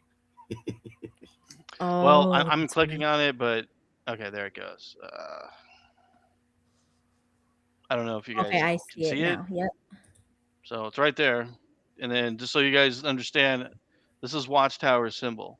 This is in their books. This is the god. This is what it is. This is literally the Egyptian symbol right here. It's also associated with the Rosicrucian order. Okay, so that's what it kind of looks like. That right there, the Rosicrucian order thing. Yeah. Also, the Nazis used it too. Let me go back and look at it. Oh wow! So it's a religious symbol more than anything. Yeah, it goes back well, centuries. I mean, Horus. I mean, if you know Horus and what it represents, I mean, it's homosexuality, domination, incest. Wow. Like that's why as soon as I see this guy talking and I'm seeing this, I'm like, I mean, I don't know. Maybe he's just wearing it because it's some trinket and he doesn't even know what it means. But then there's also like, hey, you're making this really epic video that's probably viral. And if things are going viral and you have certain symbols, well, maybe there's a reason why that video is viral. Yeah, it's got 300 and. I'm not saying it is. I'm just saying. Yeah, it's got 326,000 views on it. But Well, that is interesting because majority of the time people be wearing stuff and they don't even know what it is. So I will give the benefit of the doubt. But that is interesting because I think there's signs and symbols everywhere. I mean, Jennifer made a great observation. She said something in the oh, dang it. What did Jennifer say? Jennifer, if you're watching, she made a comment a while ago when we were watching the video.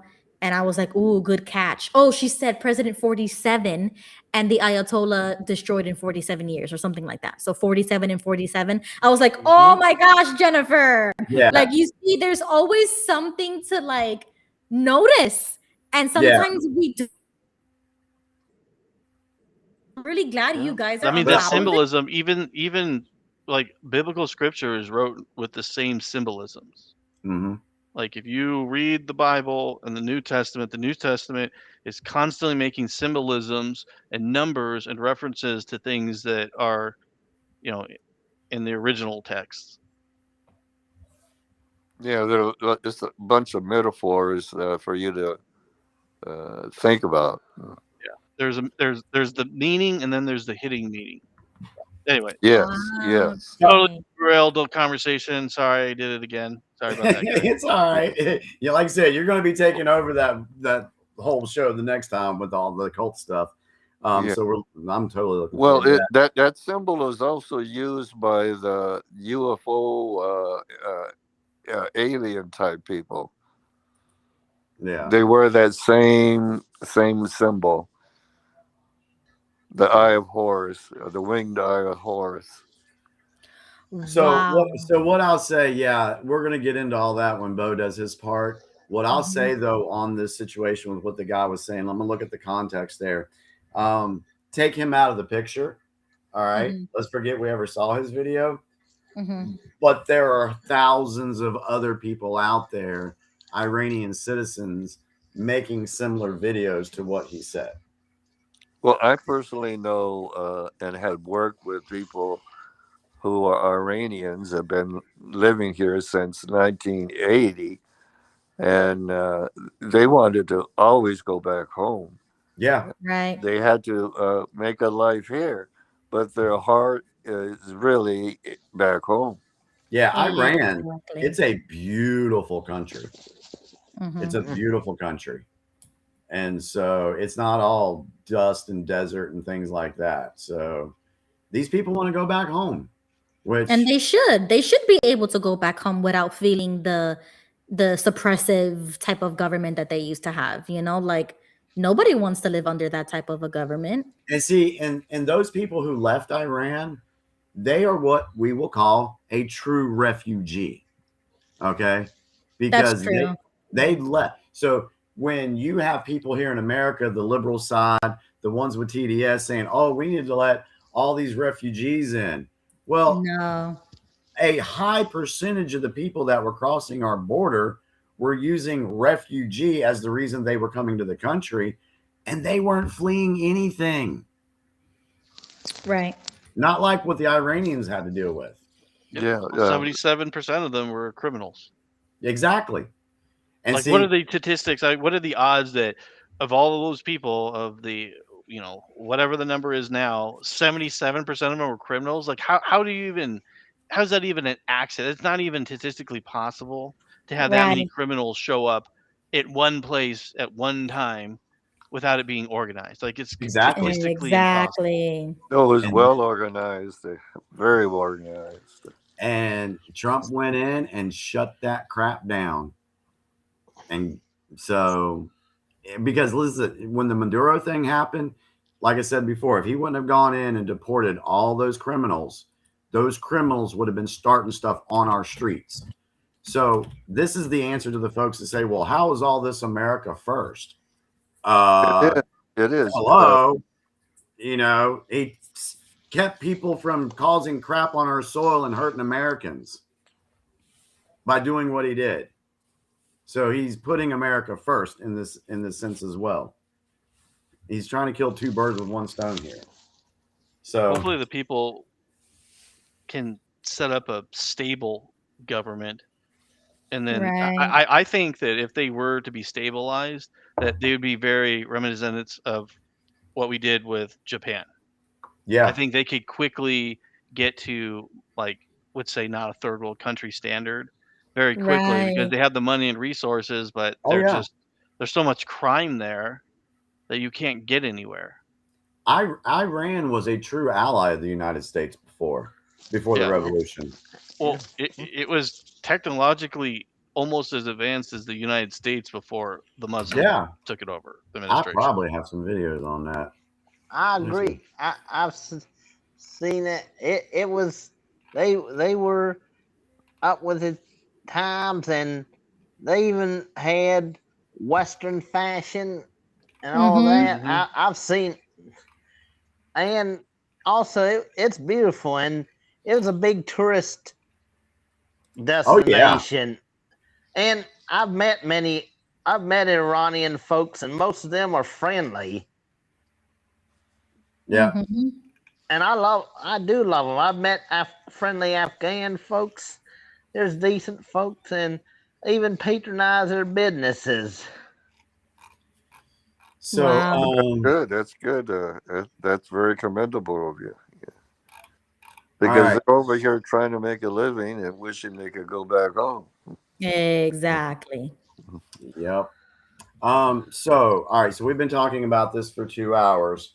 So in the chat and in the panel, remember when we asked you what your comments were in the beginning? Have your views, I won't say changed, but have your eyes been open to the fact that this is bigger than Trump saying, or everybody saying that Trump's starting a new war, or this is all about Israel?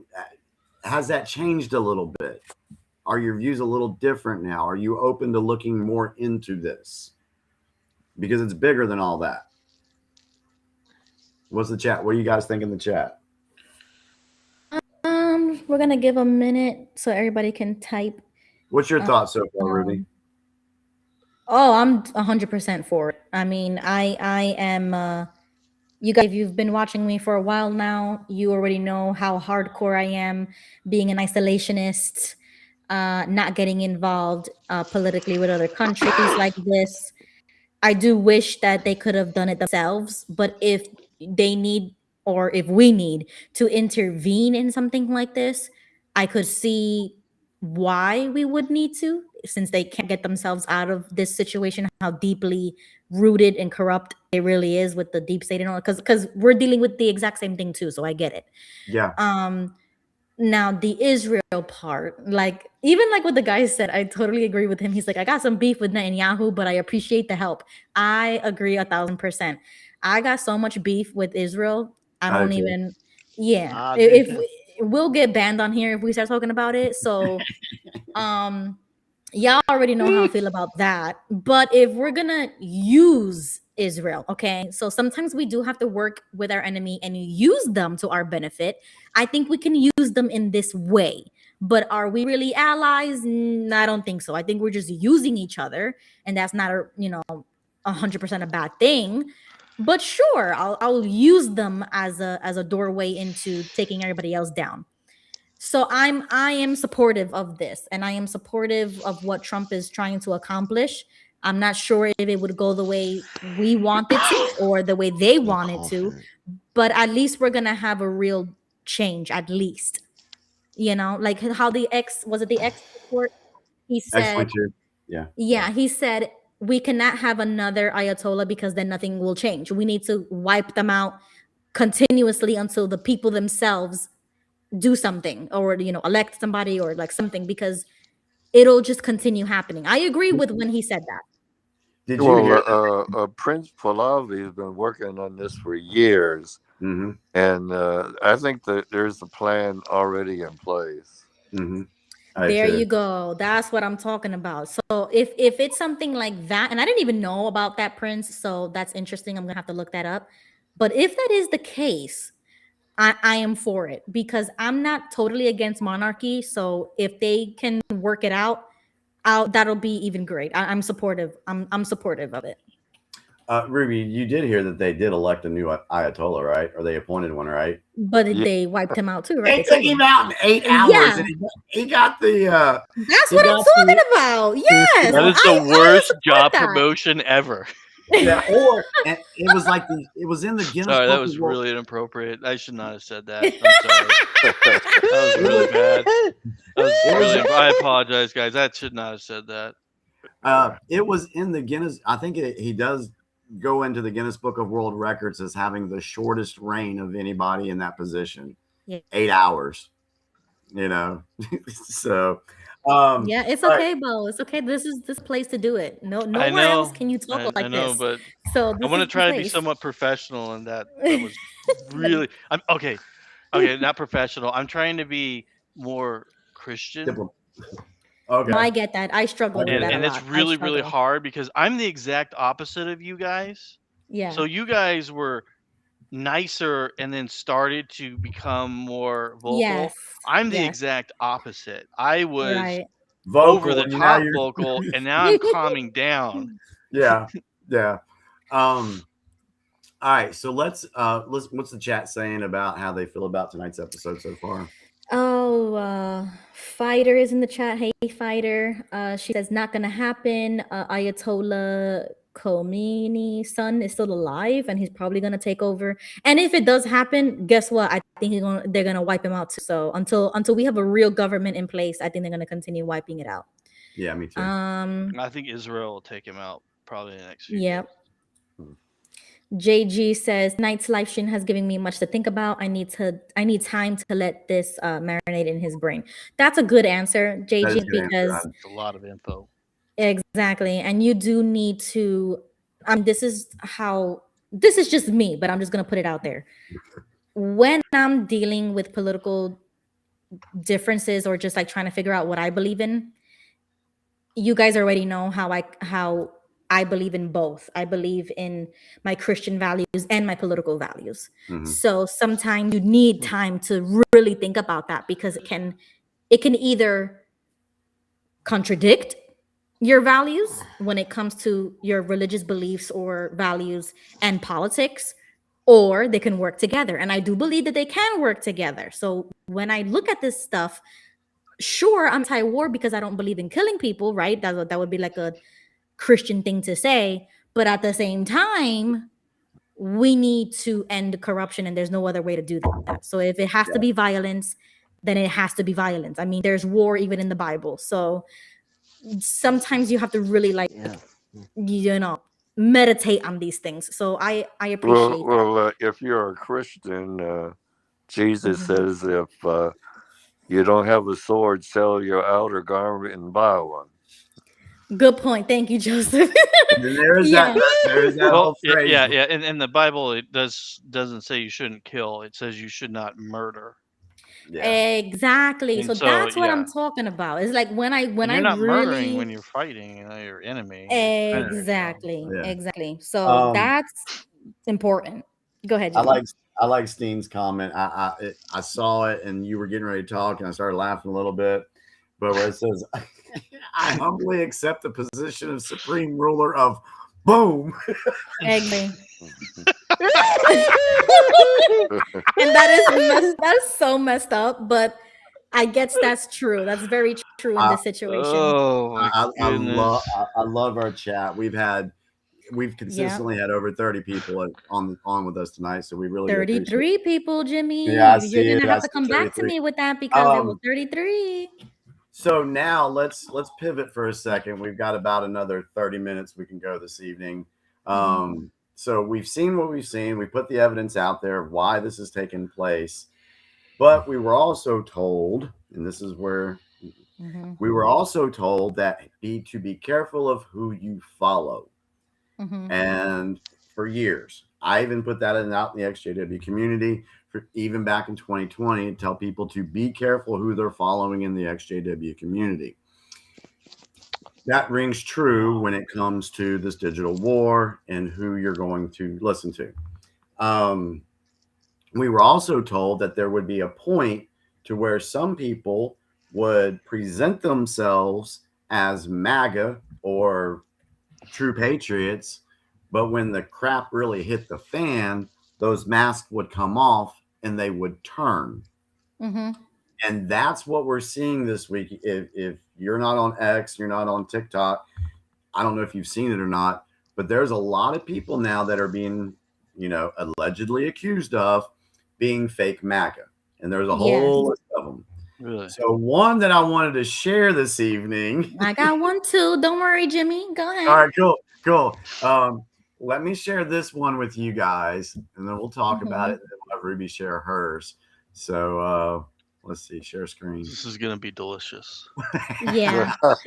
and I don't think it's a bad thing. I don't necessarily think it's a bad thing to reverse of the whole MAGA stuff, because I definitely did that myself. But this is different when it comes to like influencers. So I get what Jimmy's coming from. And I wanted, and this particular thing too, this particular situation with Iran. Is this? Yeah, pause it, Jimmy. Pause it. This administration needs to be shut down. Okay, hang on. Okay, yeah. All right, let me go back. All right, ready? Here we go. Yeah, go ahead. This administration needs to be shut down immediately. Do not vote in the midterms, and if you do, vote for Democrats. F this. That is what the Republicans deliver. That is what our golden age looks like. The tariffs were refunded. You guys have been following around a Democrat. He's a Democrat. Surprise! Not like we haven't been saying that. Let's be honest, we're fighting good against evil, and there is nothing but evil on that other side. You want to go back to open borders? You want to go back to pushing these agendas on children in schools? That's what you're saying. You want to go back to having to worry about everything you say, because let's be honest, they were pushing towards actually controlling our speech on the internet like they're doing across the pond. You want to go back to that? You think that's better? Yeah, good luck with that. Is anybody else? How many of these people that have been pushed out into the front of media and social media, all these people that are acting like they're so on the right that they're just going to push you left. How many of them are getting some money from the Democratic Party? That's what I want to know. Let me know your opinions.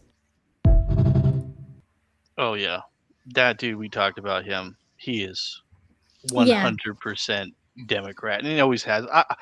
That dude screams gay to me. Absolutely No. That has been debunked already long time ago. Let's get back on the issue because I'm going to throw it out there. It's going to come out eventually. I've heard every rumor. I've read every article about it. I did a whole deep dive on Nick a long time ago. Yeah.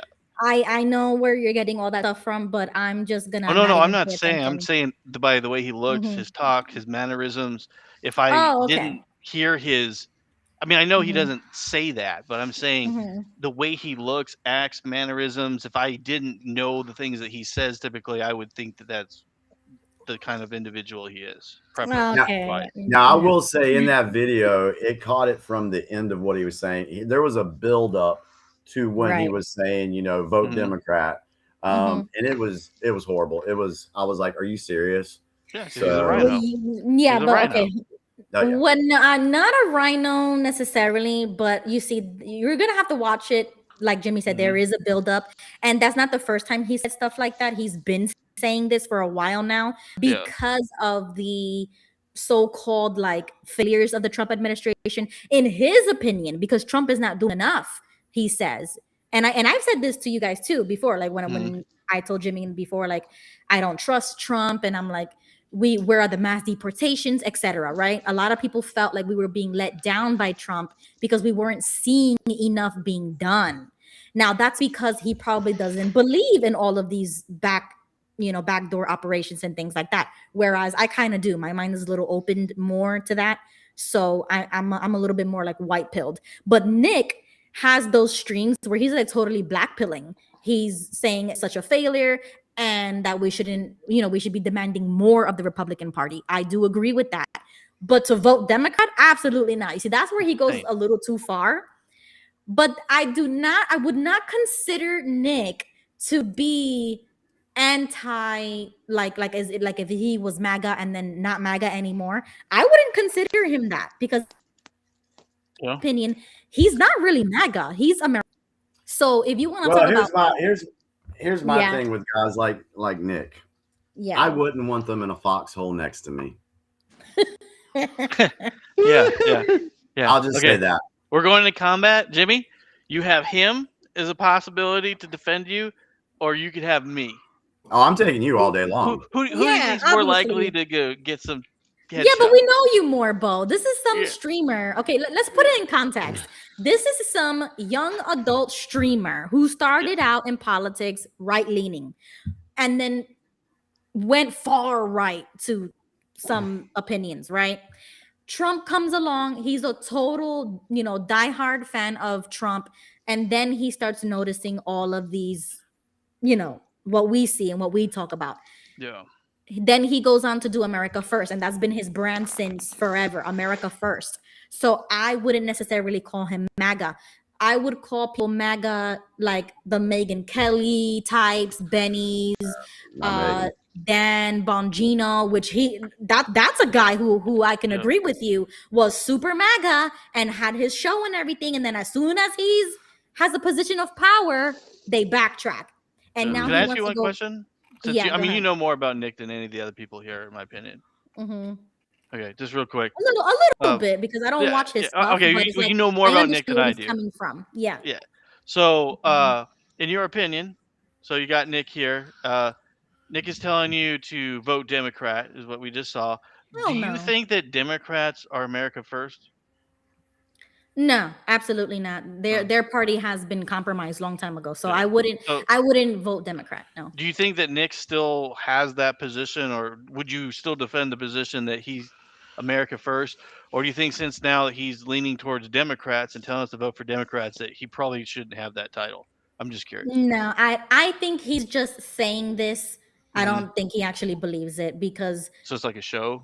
Exactly. I think it's a front. I think it's a show where he's just expressing so much disapproval that it's like, freak off this, just vote the other way, because that's exactly what's going to happen. It's all corrupt. So he doesn't really mean what he's saying. He's just saying it just to say it. In that instance, shock factor. that's what I'm getting personally, because he was like so fed up, so sick and tired of everything. And I understand that, because that's how I felt a few weeks ago. I was so black pilled that I was like, I'm never voting again. So that's how I feel like what Nick is doing. He's having that black pill moment where he's saying everything's a lie, everything is fake, just vote the other way, to hurt the Republicans, because that's exactly it would hurt them if we just vote the other way, because we're so dissatisfied. So I totally get that, but I wouldn't vote Democrat. I would agree with him, but I would vote third party. I would vote constitutionalist. And I said this long time ago in season 2, that I would change my party and I would vote constitutionalist, because the Republican Party let me down.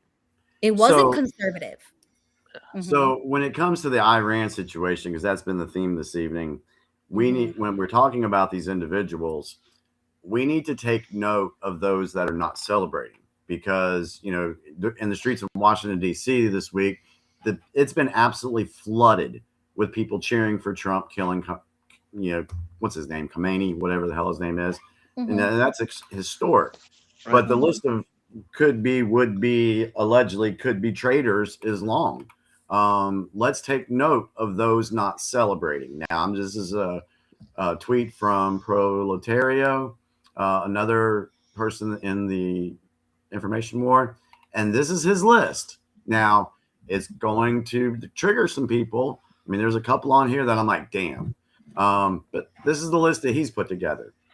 Candace Owens, the Hodge twins, Nick Fuentes, Tucker Carlson, Marjorie Taylor Greene, Michael Flynn, Anna Kasparin, Sink Uger, the Tate brothers, Myron Gaines, Sean Ryan, Ian Carroll, Megyn Kelly, Thomas Massey, Owen Schroer, Jack Posobiec, and Steve Bannon. Now, before anybody says anything, I will say that 1, 2, 3, 4 of these names were mentioned in the files. In Isaac Cappy's videos, he talked about these individuals. Oh, okay. Yeah, so that's his list. So all I will say is just watch how people react to things. So, Jimmy, really quickly, who is Isaac Cappy, if you can explain for those who don't know? Isaac Cappy, he was I think he was an actor. I think he acted. But some Hollywood, I would say. Yeah. Because I don't know. He was an individual. He was an individual that came out, I think, around 2015, 2016, might have been 2017, and started making videos about Epstein, deep state stuff. Exposure. I tell you what. Yeah. Let me find a quick video. And it was really crazy. Like, I remember, I didn't watch the video, but I remember like when it was being circulated, he looked like a nutcase. He looked like a crazy guy. He was making so many allegations in these videos, exactly about what we saw in the Epstein files, about the rituals, about the CSA stuff, the trafficking things. And then, yep, go ahead. Here we go. I've got a video we can watch. And for those that don't know who Isaac Cappy is, He is one of the first people that I was watching during 2020 when I was waking up to all this Epstein stuff. A lot of you are just finding out about the Epstein stuff, known about it since 2020. Here's why. Share X, share. Let's go to my X page. Okay, I got it. I need to go over to X. There we go. All right. Okay, go ahead. There we go. 2019 edition. That's right, folks. Epstein, Jeffrey Epstein, the man with the island, which is suspiciously close to Haiti. That's right. You see, this man, Jeffrey Epstein, is funding lots of people. He's funding lots of people on the street to make sure his shit doesn't get out. That's right. They want the record sealed. And they're paying a lot of people. Epstein's paying a lot of people. Oh, boy. For one, he's got a whole Mossad media matrix in America. And I would bet you anything that Alex Jones is one of them. Prove me wrong. That's right. Cappy's in the portal. Cappy's in the portal. Cappy's in the building with songs about Epstein. It's Breakfast Jacket's Epstein edition. Guys, I had some epiphanies today. I had some real big epiphanies about some guys. A big network of guys and spies and lies and liars. All right, think about this for a minute, okay? The guy in Portland, the scientist that just got busted for producing CP, that guy is 1 degree of separation away from Epstein. Epstein, the investor that lives in West Palm Beach, Florida. I know a guy who lives in West Palm Beach, Florida as well. Investor as well. Also involved as well. And all is not well with these guys. The Florida boys, the Glow boys, the Scott Israels of the world. You see, Epstein is Hillary Clinton. And Epstein is Haiti. And Epstein is a big network of media assets. By the way, did you know that Steve Bannon was going to that guy for money? Also, Epstein is Epstein Oprah. Epstein is Chris Tucker. You remember him. Epstein is also Kevin Spacey. Epstein is also Prince Andrew. Epstein is also... Who else is Epstein? Who else is Epstein? Tell me. You guys know? Who else is Epstein? Is Epstein Big Pharma? Is Epstein Brian Singer? Is Epstein Naomi Campbell? Yep, all of the above. All of the above. Who is Epstein? Epstein is the keystone of a whole motherfucking matrix. And once you pull it out, it all falls down. Dersh was there too. That's right, we're dropping red pills every day. Dropping red pills in the best kind of way. This is brackets and jackets for the denizens of islands. All right. That's from 2019. Yep. And he looked really crazy, right? During a time where nobody really knew this, couldn't really accept that or swallow that red pill, and then he dies of suicide. And that's when he came on my radar, and that's when I fell in that rabbit hole, and I couldn't believe it for myself. And then the rest is history. That's when I met Jimmy, 2020. I woke up politically in 2020, and then we're here today. So that was the introduction to the Epstein stuff, was Isaac Appy's crazy music videos. Yeah, well, you said one thing earlier this evening, Ruby, that, oh, God, here we go. Here's my nightly, oh, my God, I just lost my train of thought thing. Oh, There we go. I got it back quicker than normal, but do it every week. But you said this was like putting together. We had the pieces of the puzzle. Yeah, we already had them. We just didn't know how to place them, but we had them. And if you go back again, if you go back to the very, very first big picture episode I did when I was on 6 screens, then that's exactly what I said in my, I guess, monologue is I wanted to take this puzzle and put the frame together first, and then start filling in little sections to create this bigger picture. You definitely did that, Jimmy, because I feel like your original show was the framework and then the UPC became the fill-in. Like you've been filling it in ever since you've been joining it. And just putting all of that information that we already knew about, because the internet knew, Isaac knew, you know what I'm saying? Like people knew about this, but the general public didn't know. Exactly. So, yeah. And to get the support to have to take down a worldwide pedo satanic child trafficking organization, you're going to have to get the people on your side.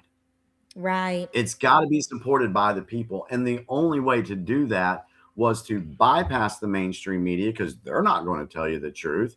We had to, you know, step up and get on these, make these channels, put these profiles together to start getting this information out to people. And yes, of course, people are going to completely think you're an idiot because they just don't see it yet. It's kind of like, you know, from our former organization, if I go tell my mom, hey mom, all this shit about Watchtower is BS and fake, they're not going to believe me until they have to experience it on their own. And that's the reason why it has taken so long for some of this stuff to play out, is because people haven't reached that precipice. A lot of people haven't reached that precipice yet. And it's coming. I mean, it's here. We're in the middle of the storm right now, and it's going to get crazier. Right. So, no, it's only going to get more sick and twisted. Exactly. It's going to get crazier, but I will tell you guys what's on the other side of this when this deep state falls. Y'all have no clue how much better life is going to be for all of us, not just here in America, but around the world. Right. Exactly. You know, there's something I've been wondering about this. I mean, so it's going to be a while, but eventually it's all going to come out, and then it's going to become like the forte of knowledge. It's not going to be like we don't know about it. People are going to know it's true. Right. I wonder how society is going to change at that point. And I think about like, so for an example, I'm just using this as an example, like when we hear stuff about like Salem witch trials and stuff like that, and we think about how terrible and evil and disgusting those people are. And then now you start to think, well, wait a minute. Those people that they were chasing were probably killing children and eating them and doing rituals. And then now you start to think about these stories that we're taught about how they were innocent and how terrible it was that they tracked these people down and how evil the church is, right? Right. And so now you're going to start looking at it through a different lens, which you've never, or I had never done until recently. And I went, wait a minute. What if these people that were practicing this religion during those times are doing the same thing they're doing now? Exactly. And then the church was hunting them down. And all this time, the church that was hunting them down was the hero. And they're not the villain of the story. Exactly. Which is how you know it's all propaganda, because they have everything against Christians or the church or the Crusades or like anything in history. And it was actually them who was saving their world at that time. They were saving their country and in that point of history. And it's just happening over and over and over again because evil has not been done away with yet. And that's why I do believe that that is still coming. When you don't learn from history, you repeat history. That exactly. I believe, yeah, I agree with that. That's why I told Jimmy, like, that's the issue with my generation, is that we are not plugged in politically or historically or geographically, nothing. We're not plugged into nothing. Everybody's on social media. Everybody is worried about how they look today. Everybody's worried about their social status, and we're not plugged in. So when we see things happening politically, like the Iran situation, you're going to see a lot of those people against it, just like they were against the Venezuela stuff when it's actually a good thing. They don't even know what they're protesting against. They don't even know the history behind it. They don't even know how the people actually feel in that country because they don't care enough to find out. So we're always going to have this issue until the young people stop worrying about themselves so much and start looking outward. And that's why I do this, is because this was kind of my outlet to do that. This is the dedicated, time and day. And the thing is, you notice that for your generation, Ruby, yep, you guys have been brainwashed the hell out of. That's who. You've been exposed to it so much. With the schools have gotten way worse. I went to school in the 80s and early 90s. The schools are nowhere near the way they were when I was there. Exactly. That is true. So this goes to show that one of the metrics that's used in, I think it's the Communist Manifesto, is to infiltrate the younger generations. So if they can turn you guys, away from looking for truth, and just accepting the trends, accepting what's fashionable, keep you distracted, then they can continue on with their BS. Exactly. And it will get worse as time goes on, because after your generation, if they're still in power, they got another generation, they can corrupt the crap out of them too. And then next thing you know, we're all living in the movie Idiocracy. If you haven't seen that. I had a coworker tell me about that movie, and I started watching some of it because I was like, what? And I was like, he said, yeah, this is kind of like how I feel about the world right now. And I was like, as stupid as that movie is, it's our reality now. And it's really scary because I'm like, my gosh. I'm going to have to watch it. Hold on. Let me find a trailer for it. Idiocracy. Yeah. And while you do that, I just want to make another note about just like our different types of journeys, is that there is no one way to find all this stuff out. Like Jimmy took the Q route. I kind of took the internet route and then met Jimmy. And, other people there's different ways of waking up to this type of stuff. You don't have to be a conspiracy theorist or somebody who's into politics. Like, you don't have to be into none of that. Yeah. And you can still wake up. You can still find it's like Alice in Wonderland type stuff. It's like one little clue leads you to the next stuff, and you can do it. There's no one way of like figuring that out. You can do it. Me and John have talked about that a lot, because he just texted me the other night and we were talking. He says, Jimmy, you and I are, how do you put it? We have the same goal. We're just on different paths of getting there and exposing. Exactly. That's how I tell Jimmy this all the time. I mean, we've had conversations too, where I'm like, Jimmy, I know that's you, but I'm on a whole different, you got to explain it differently to me because I'm different. And that's just how it is. We're all different, but you can still get to the same end goal. Exactly. See, this is why I don't have a problem with, someone disagreeing with me or me accidentally being wrong about something. I don't care. But for the folks that are the trolls and everything, they can't open their minds up to think that, hey, maybe there's another perspective about stuff. Exactly. It's an ego thing. So let me share this trailer of Idiocracy with you guys. This is funny. Okay, I'm gonna have to watch it one of these nights. Yeah, this literally would have been Hillary if she won. Yeah. Okay, go ahead. We got it. All right. Play. Full screen. All right.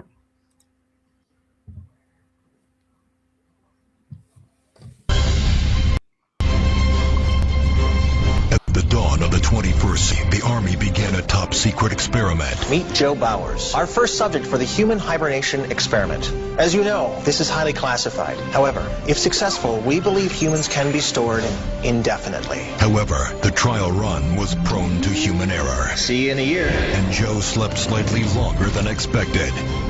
Half a millennium, to be exact. From Mike Judge, creator of Office Space and Beavis and Butthead. Oh my God! Oh. If you were the smartest person in the world... This goes in your mouth. This one goes in your butt. Hang on a second. This one goes in your mouth.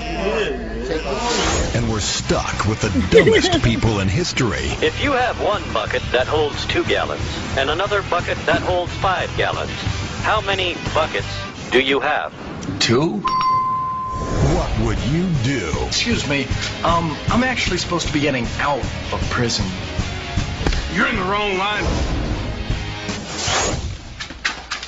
I'm the smartest guy in the world? Says who? The IQ test you took in prison. You got the highest score in history. Even smarter than President Camacho. Ladies and gentlemen, the President of America! In the year 2505, We got this guy. He's gonna fix everything. So you smart, huh? the ordinary will be considered extraordinary. I thought your head would be bigger. Idiocracy. For the smartest guy in the world, you're pretty dumb sometimes.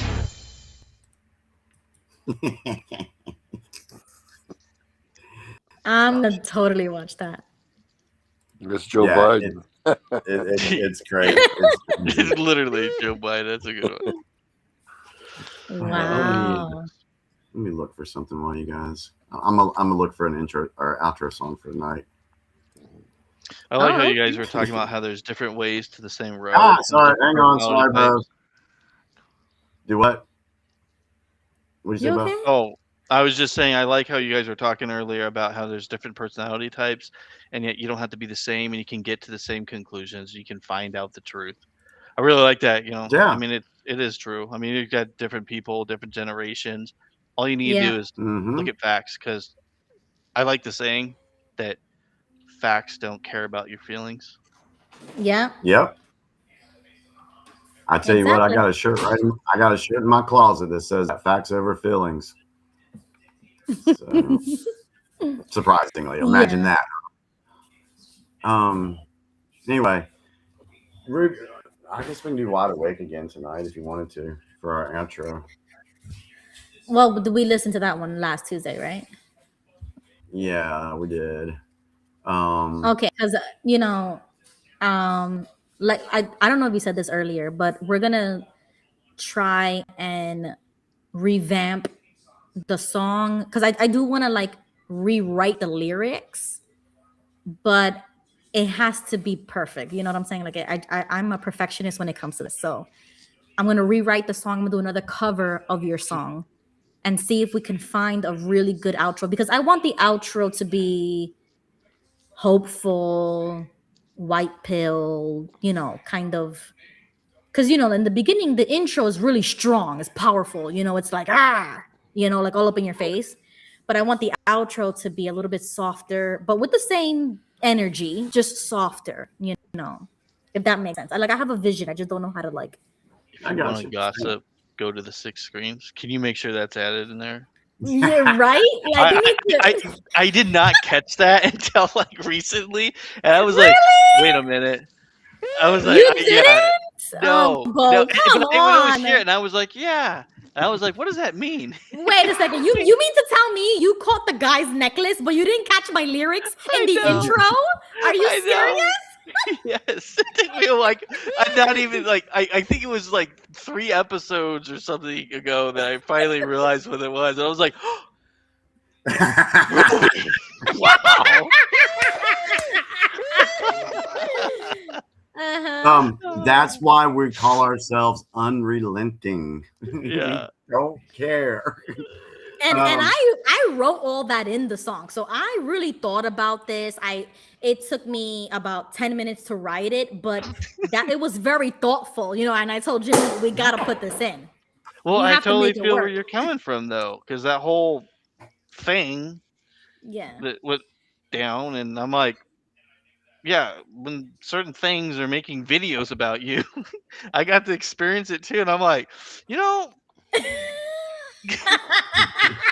lucky that Exactly. during that time period I had a big legal noose in my mouth. Mm-hmm. Yeah. Oh. Yeah, it's crazy. Well, I'm hoping that tonight's episode gave folks something to think about because you got to learn how to discern things. You got to be able to read into different things. You got to look for those patterns, look for those symbols like Bo, showed us this evening, and he'll explain more about that. Are you going to do that next week, Bo?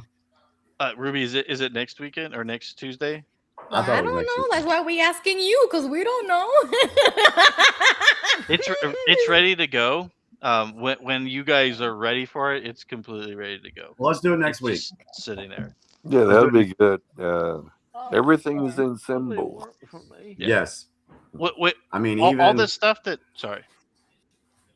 Go ahead, Bo. No, I'll say what I was gonna say after you're done, Jimmy. No, seriously, go ahead. I don't remember what I was Oh, gonna say. I was gonna say the stuff that Ruby and Jimmy are talking about, all these things that their show is talking about all the time.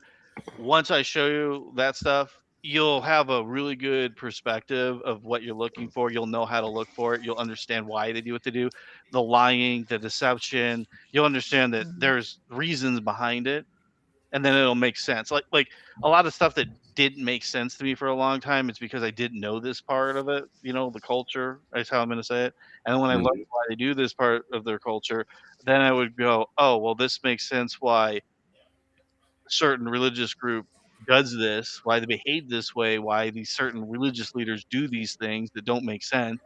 But then when you know there's a religious aspect behind it that you don't know and don't understand because you're never going to be taught this, then you go, oh, well, all this does make sense. All of it makes sense now. Yeah.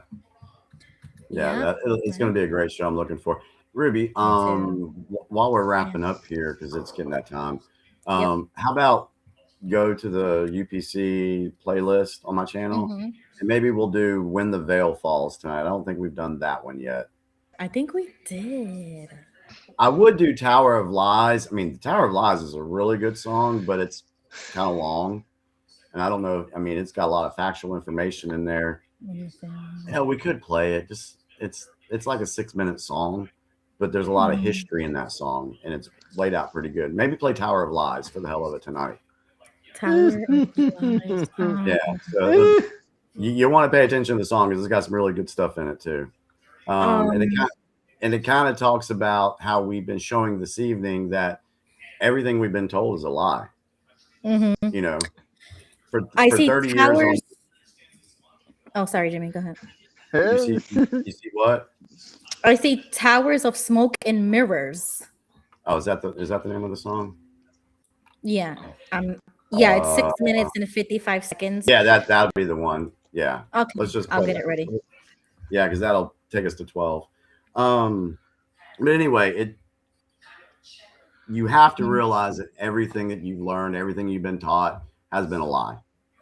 And you got to find out what the truth is about things.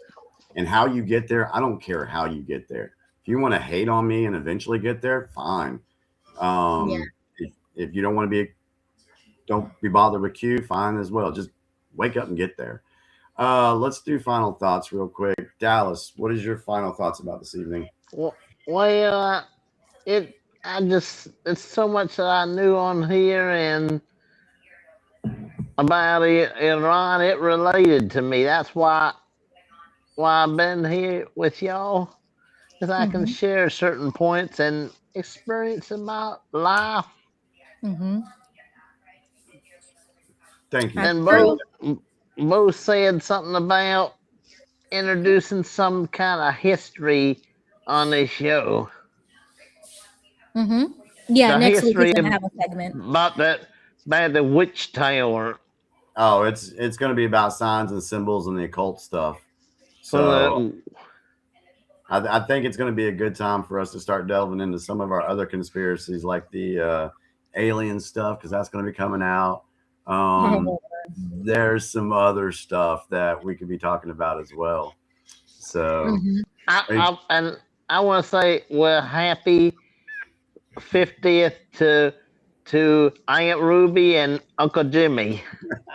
Thank you, Dallas. We appreciate it's because of my having a real Uncle Jimmy, and I did have a Ruby in my family. Well, there you go. We appreciate your support, Dallas. Well, she's been long gone. She was She was one of my grandma's sisters. Thank you, Dallas, for joining and sharing with us, and also for being in the chat. Yeah, thank you. We'll see you next week. Okay. Joseph, final words. I like the idea that Trump is an iconoclastic man, populist in the world that is destroying and obliterating the deep state and all that which it represents.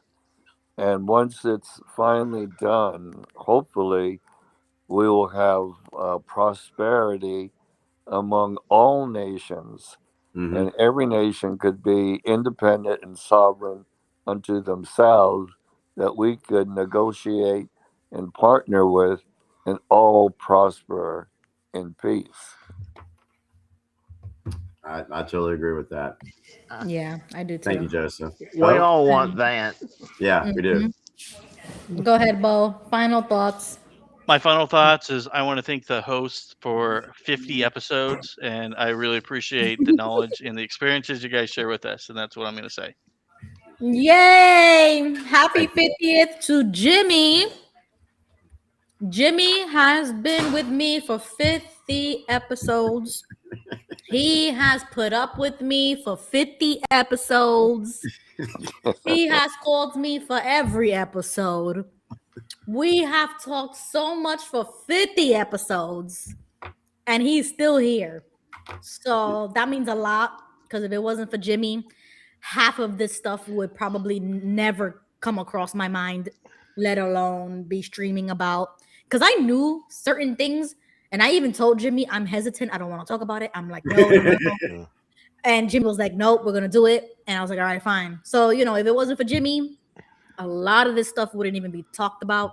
So I'm thankful for that, and thankful that you guys have joined the stage with me, because I started this all by myself. I mean, Jimmy's an OG. He used to watch me all by myself, being all nice and dandy, getting my political stances.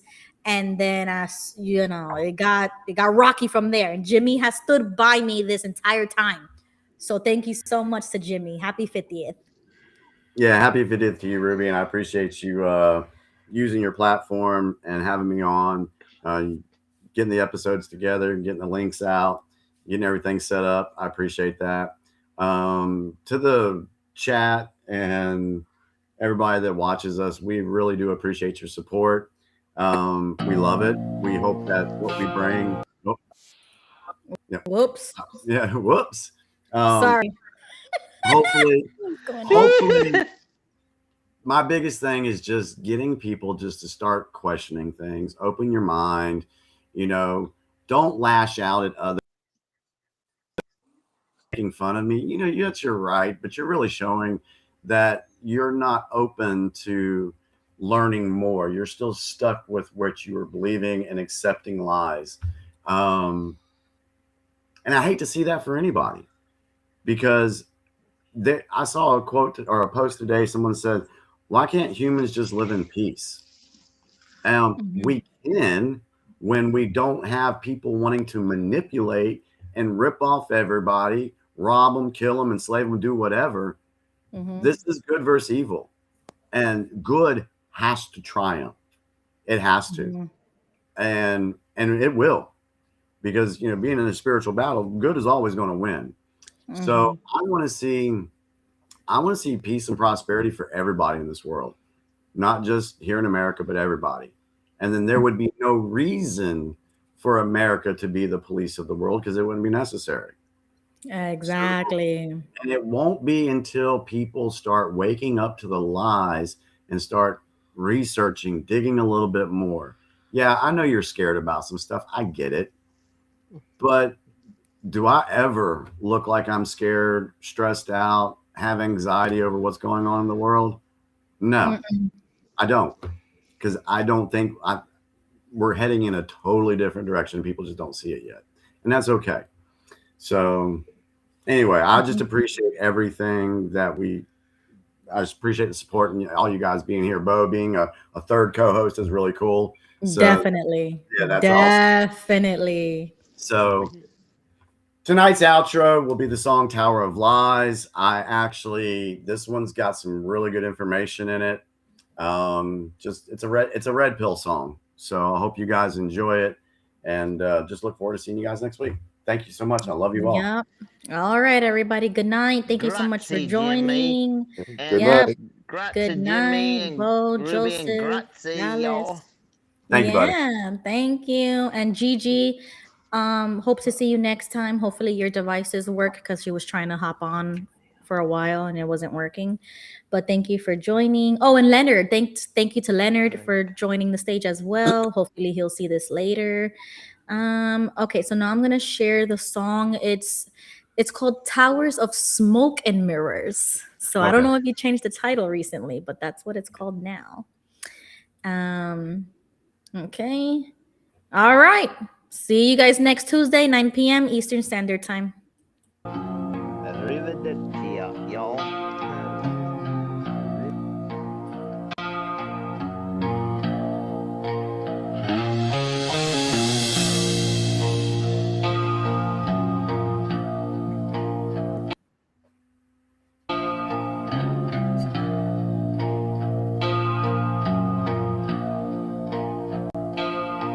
They knew the cigarettes were killing us slow. Buried the studies 40 years ago. Big tobacco's lawyers, scientists for hire, called it freedom while the lungs caught fire. Oil executives in boardrooms made their bets, knew the climate data covered up the threats, funded the denial, bought another year while the coastlines drowned and the storms drew near. In towers of smoke and mirrors they stand, blood on the ledgers, gold in their hands. They'll poison the water, they'll cook the books. Democracy dies in the fine print. Nobody looks. Nobody looks.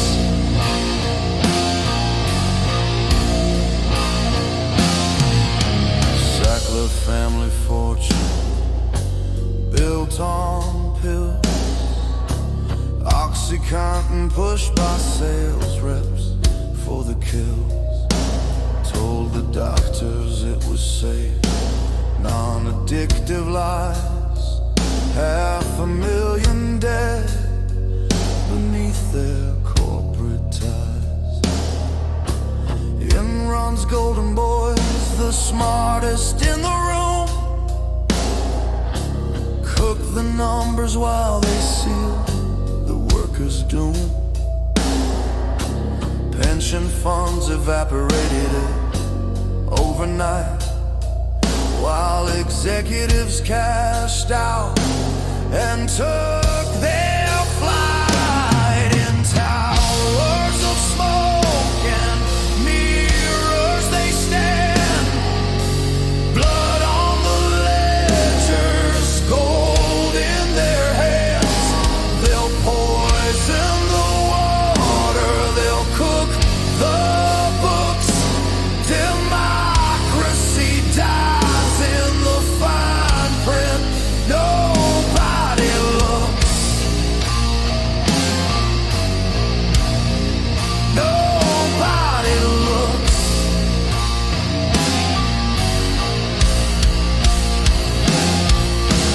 Agent Orange over Vietnam's green.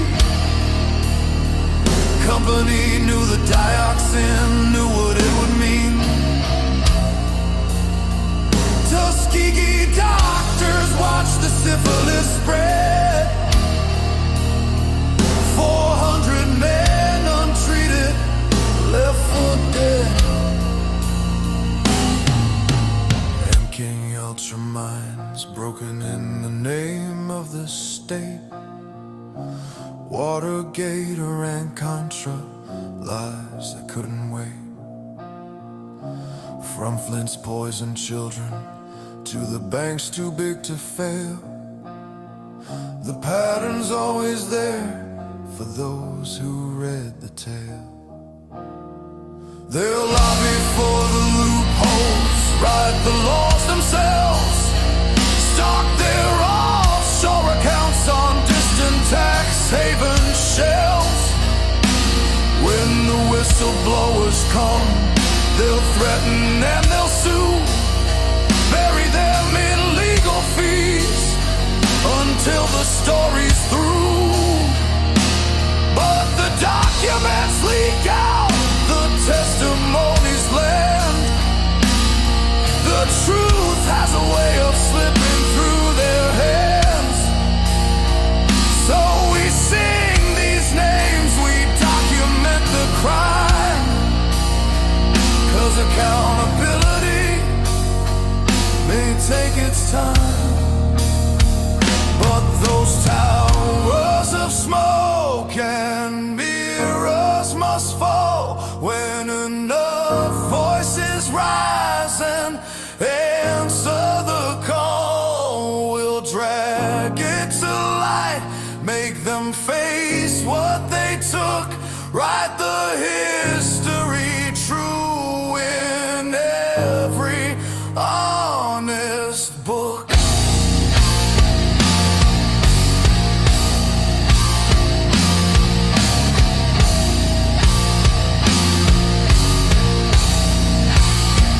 So remember their names and remember their schemes, the gap between their pure and their poison dreams. 'Cause power unchecked is power that corrupts, and silence is the weapon that they trust.